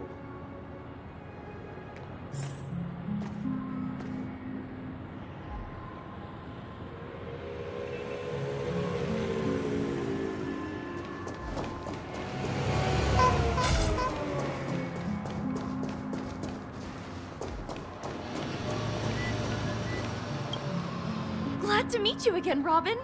How are the preparations for the Charmony Festival coming along? We're all so excited about it. It's going smoothly. Thanks for making the trip to join the festival. You're too kind, Robin. It's a pleasure to have guests from all over the universe celebrating day and night. I can't stand being lonely or bored, so this jubilant dreamscape is perfect for me. But if this went on forever, would it get boring too? Nah, not at all. Who would get tired of having so much fun? Every day, you get to wear fancy clothes, explore all sorts of dream bubbles, indulge in delicious food without gaining weight, and you never get old or sick. As long as you can afford a room, this place is the ultimate paradise. But you know that only a few things can be brought back from the dreamscape to reality, right? That's exactly why I don't plan on bringing anything back. Just enjoying the dream itself is good enough for me. I mean, I'm not one of those long-living species. I only have around 60 or 70 years in this lifetime, and there's so much to worry about. Being happy here is pure bliss. Only in this sweet dream can I truly feel like I'm in control of my life and fate. Who would want to go back to reality after experiencing this bliss? I see. I genuinely wish you all the happiness in the world. And I wish you a fantastic performance, Robin! I'm off to the Blue Hour for the ball. See you later.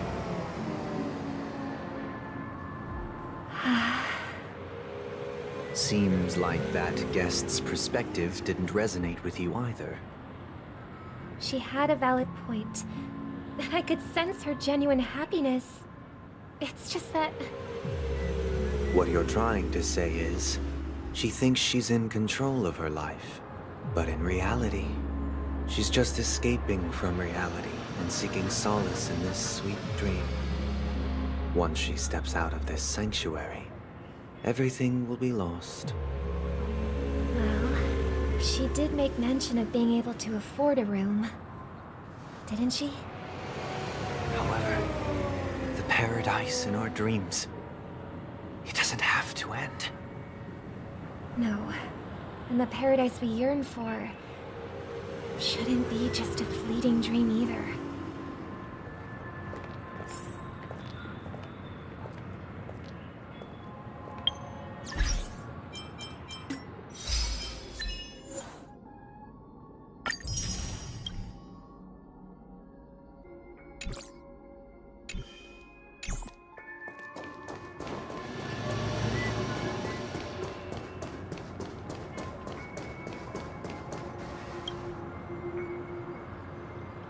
The scenery in this dreamscape is truly breathtaking, isn't it?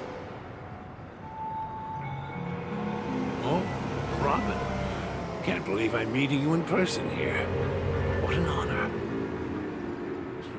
You're right. Even though time stands still in this dreamscape, it always feels fresh. I find something new every time. A philosophical mind. I hope I'm not intruding.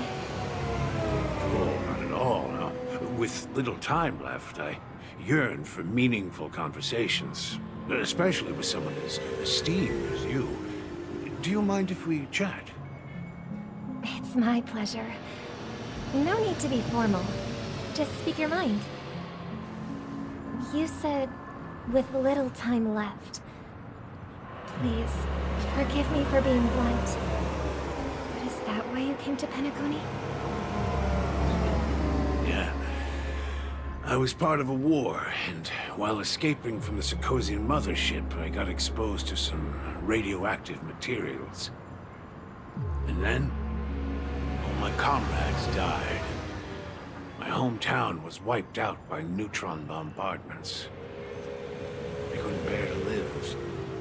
Everything I knew gone. That's when I heard about a possible solution here, so I came. How heart-wrenching. I hope the family has been able to help you. They have, and I'm truly grateful for that. They provided me with a comfortable room, the most advanced life support devices in the cosmos, and a stellar team of caregivers. My physical body is now in the dream pool, sustained by life support. The me you see here is whole, rational, and no different from any other person. But I can't say the same for the me in the hotel room. My true appearance. Huh. I hope you never have to witness it, Robin. So, you'll be living forever in this dreamscape, right? Just being able to live at all is good enough for me. Whether it's in this dreamscape or not, well, I don't really have much say in the matter. My world has been torn apart, and my life could end any second. So, even if this whole place is an illusion, it's still my paradise, and I'll treasure every moment I spend here. How I envy those everlasting things. That old man's story. It's so tragic. Fortunately, this sweet dream gives him joyful memories to hold on to for the rest of his life. That's precisely why this sweet dream in Penacony exists. However, even the sweet dream has its limitations. While it provides solace to the disillusioned, it can't completely eliminate pain in reality. There will be a way out. Penacony is already on the right track.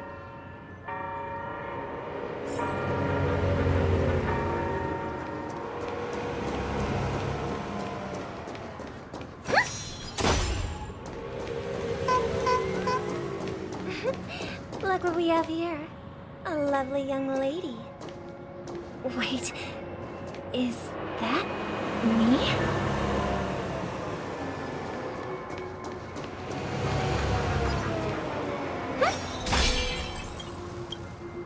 Brother, what a surprise to see you again. Show yourself. Your trick won't work on us. I've heard that a skilled mass fool received an invitation too. That must be you, right?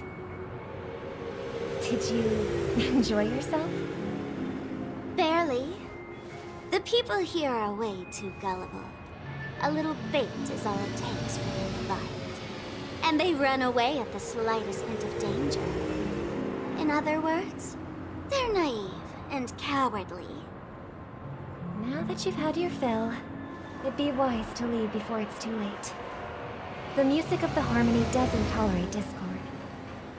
What? Now that you have the real Robin, I'm useless? Oh, how disheartening. I've done so much for the family. You should be thanking me, because if it weren't for me cleaning up this mess, Penacony would still be in shambles. Don't you think? That was a personal request from the head of the Iris family, and it has nothing to do with us. Step aside and stop causing trouble for the Charmony Festival. The Charmony Festival? You think you can scare me? You think I have no idea what you're planning? I don't care what you're thinking, Chicken Wing Boy. But I'm pretty sure our lovely Robin won't be appearing on the stage. After all, you're well aware of what a sorry state this dreamscape is in under the banner of harmony. Penacony, the land of the dreams. Is this truly the paradise you desire? Stop it.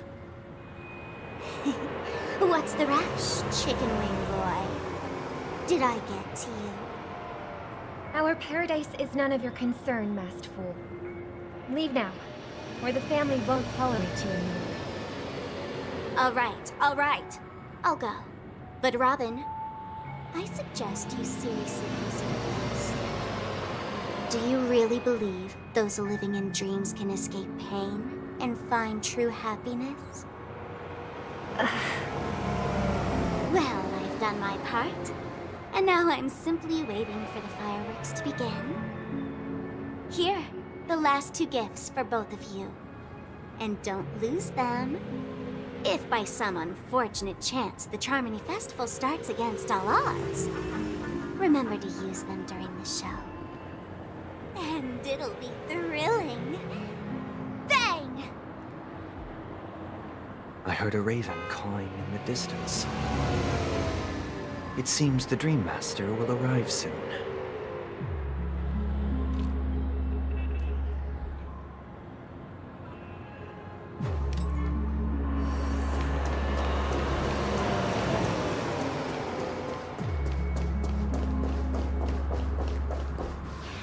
Let's wait here for the Dream Master to arrive. Okay. By the way, brother, I heard you no longer have a sweet tooth. Back when we were kids, you used to steal my desserts. Seems like a lot has changed during my absence. What exactly happened? Well, someone has to stay awake even in this sweet dream. But that someone doesn't have to be you, or anyone in particular. You're carrying too much on your shoulders, brother. The paradise in our dreams. It shouldn't be like this. Penacony is nothing more than a dream. It can't erase the worries and pain of reality, or bring true happiness.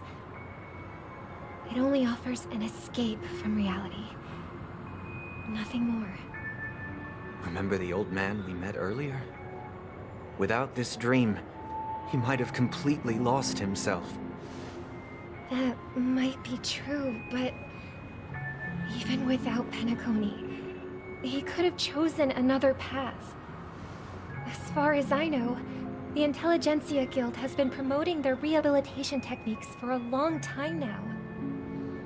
That path may have been more ordinary and challenging, but now he is receiving hospice care in a comatose state, and his fate is sealed. Is Penacony granting these people a future? Or is it taking it away from them? Well, don't forget this. Not everyone really has a future. The future for humanity is like the sky for birds. People mistakenly believe that flight is inherent to birds because they've never witnessed those birds crashing to their death. Do you remember how we took in that little Charmony dove when we were young? Yeah. We took care of it. Provided food and water, groomed its feathers. And later, when I decided to leave Penacony, I opened the cage and set it free. Well, I didn't mention what happened to it in my letters, because I didn't want to upset you. Shortly after you left, it crashed to its death right in front of your window. I had surmised as much.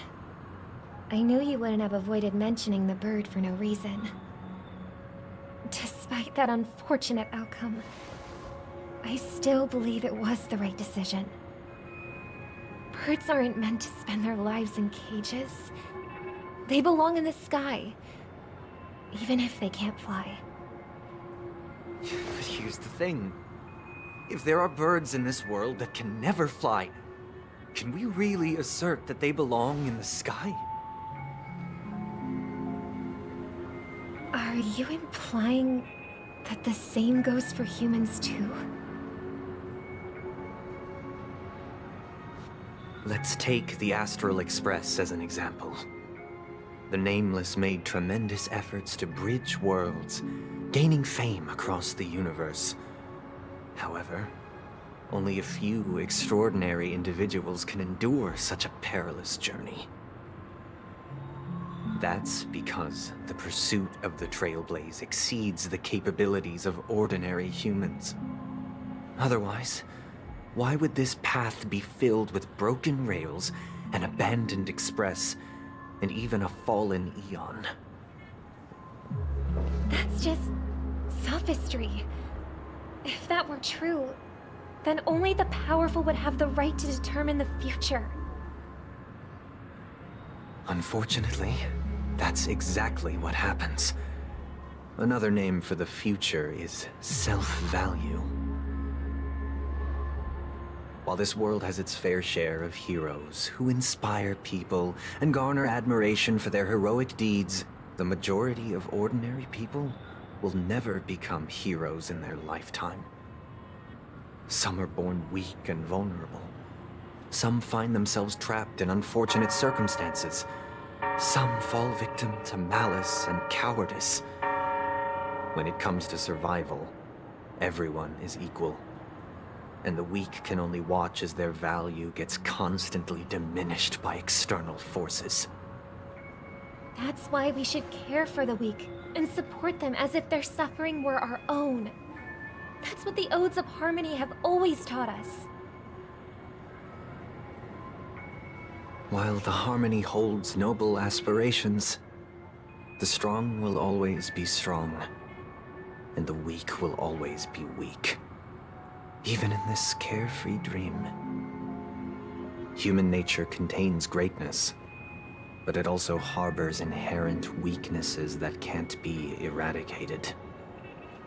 In the end, if people can't even secure their own survival, they won't care about the illusory future of equality. As long as the law of survival of the fittest prevails, there will always be fledglings crashing to their death. But if people don't live for the future, do they merely exist for survival? If even you, my brother, don't believe that the Harmony will save the weak, then which Eon can make our dreams come true?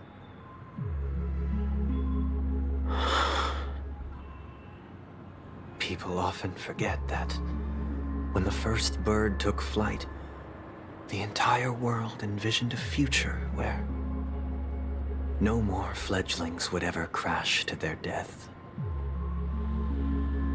Are you reading, sister? What are you reading? Mr. Gopherwood gave me a picture book. It's about the story of the harmonic strings. If I could become a chord master, I'd like to summon Dominicus, the harmonious choir.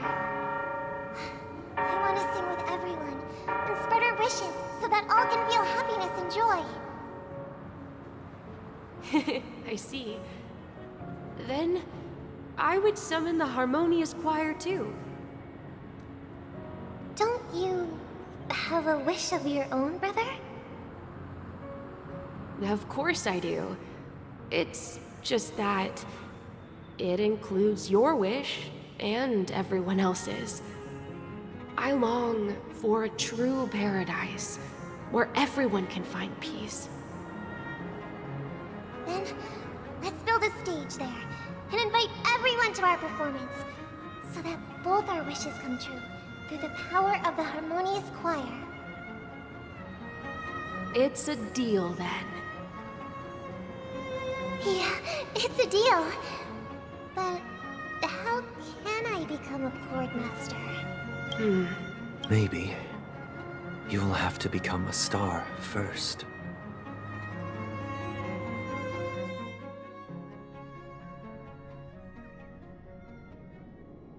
You're back sooner than I thought. Any results? Yes. And now, it's up to us to forge ahead. Since he's already carried out his last wish, my final mission is complete. But pardon me if I sound curt. It's good to have determination. The path Mikhail left for you is not an easy one to tread. Why else would he have chosen to sleep in solitude, staking everything on some nameless in the future? But you have the numbers, and in numbers comes strength. So that might just delay your inevitable a little more. Got any more encouraging words? As I see it, relying on Welt's negotiations alone is far from enough. Regardless of whether the other party will be compliant, negotiating simply allows us to meet them as equals, and won't grant us an upper hand. Penacony is our rival's home turf, and we already have very few chips left to play with. Rather than idly sit around while the family's got us blocked off, an offensive approach might be a wiser course of action.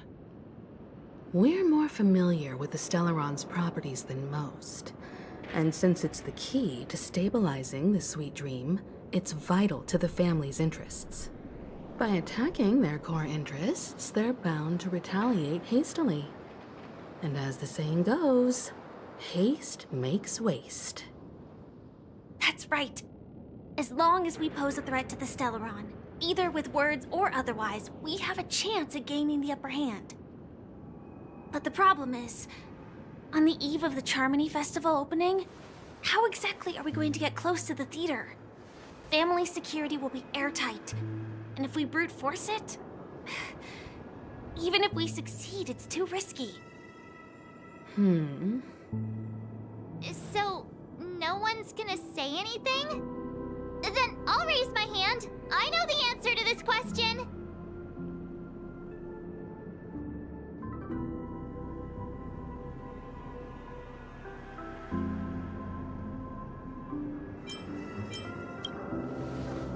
Why are you speaking like the General of the Law Fu? So, I heard that before the Charmony Festival begins, there'll be a pageant to kick off the festival. It's called the Soul Glad TM Festivity Auditions, or something, and it's going to be held in the moment of Scorch Sand. As long as we clinch the top spot, we'll be able to attain the title of Festive Superstar, and be able to personally bask in the graces of Miss Robin. Not that that's important. What's crucial is that we can enter the Grand Theater before the audience arrives. So, how do we go about participating in these festivity auditions? I've already procured special invite tickets from Miss Robin's fan club. To tell you the truth, I had been preparing to join the auditions all along. But now it looks like even if I scrape through, I probably still won't have the chance to shake Miss Robin's hand. So they're still running this thing, huh? It was originally just a publicity stunt, set up by Mikhail to drum up attention. But it looks like it might be worth a shot. We'll follow March's plan. Mr. Gallagher, will you be joining us? I'm afraid I won't have the time. As a virtual character, I've already completed my final mission. Whether Penacony can awaken from this dream is all down to you. Should we ever cross paths again? I'd love for you to visit the Express. All right. I'll have to add to that data bank of yours you've got on the Express. And Miss Firefly, we thank you for all your support. We're faced with a formidable enemy. As long as the Astral Express and Stellaron Hunter's objectives are aligned, we're willing to cooperate with you.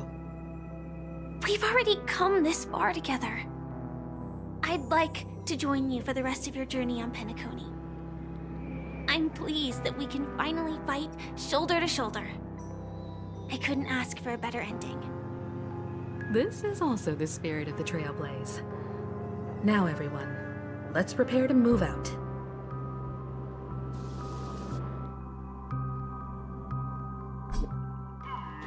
Ladies and gentlemen, welcome to Scorched Sand Hall. This is where challengers thrive and dream chasers shine, all under the watchful eye of the entire universe. If you have ambition, dream, and the drive, dear friend, the next superstar of Penacony's Charmony Festival could be you. Oh, wow, they've really outdone themselves. Oh, I'm starting to get excited. Behold, here come 4 friends with spirit high and full of steel. You aspiring to be the superstars of the festival? Is he talking about us? Yes, you! There's no doubt about it. I see you have all the potential of a superstar in you. Excuse me, you four. What are you hoping to get out of all this? As the last group of contestants, how confident are you in overcoming all of the challenges? Would you be open to a brief exclusive interview with us? It'll be quick. Your journey is long and fraught with peril, yet under a sky blanketed by banners, you vie for the crown. The sword and rose! Protect the beauty! The beauty, the beauty! Magnificent and majestic! A knight's head is hard as steel. Brother Lance's focus is stubborn as a heel. We don't all have to be winners, but if we don't have fun, we'd all be sinners. People are pouring in. It kind of feels like all sorts of baddies are showing up. Let's get in there quickly and enter the competition. Ladies and gentlemen, please make way. Make way. Coming towards us now is one of Penacony's top 10 wealthiest tycoons and the soul-glad business empire's founder, Mr. Dean. Allow me to introduce myself. I'm the director of Soulglad's factory, Dean Leader. My 4 friends, introduce yourselves to the audience across the cosmos. Hello, everybody. I'm Himiko, a nameless from the Astral Express, and these are my companions.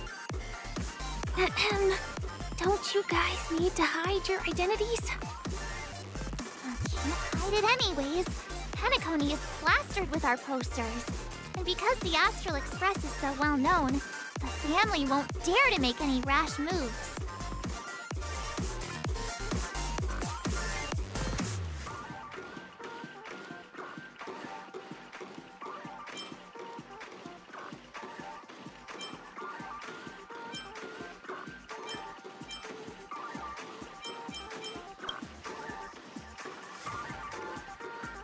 Hello, everyone! I'm March 7th. I'm an ordinary girl who loves adventures. Hello, everyone. I'm Firefly. I am also an ordinary girl who enjoys adventures. So it's a bunch of nameless guests. This final face-off is bound to be spectacular. Time is precious. My 4 friends, come with me. Grab a bottle of Soul Glad and make your dreams a blast.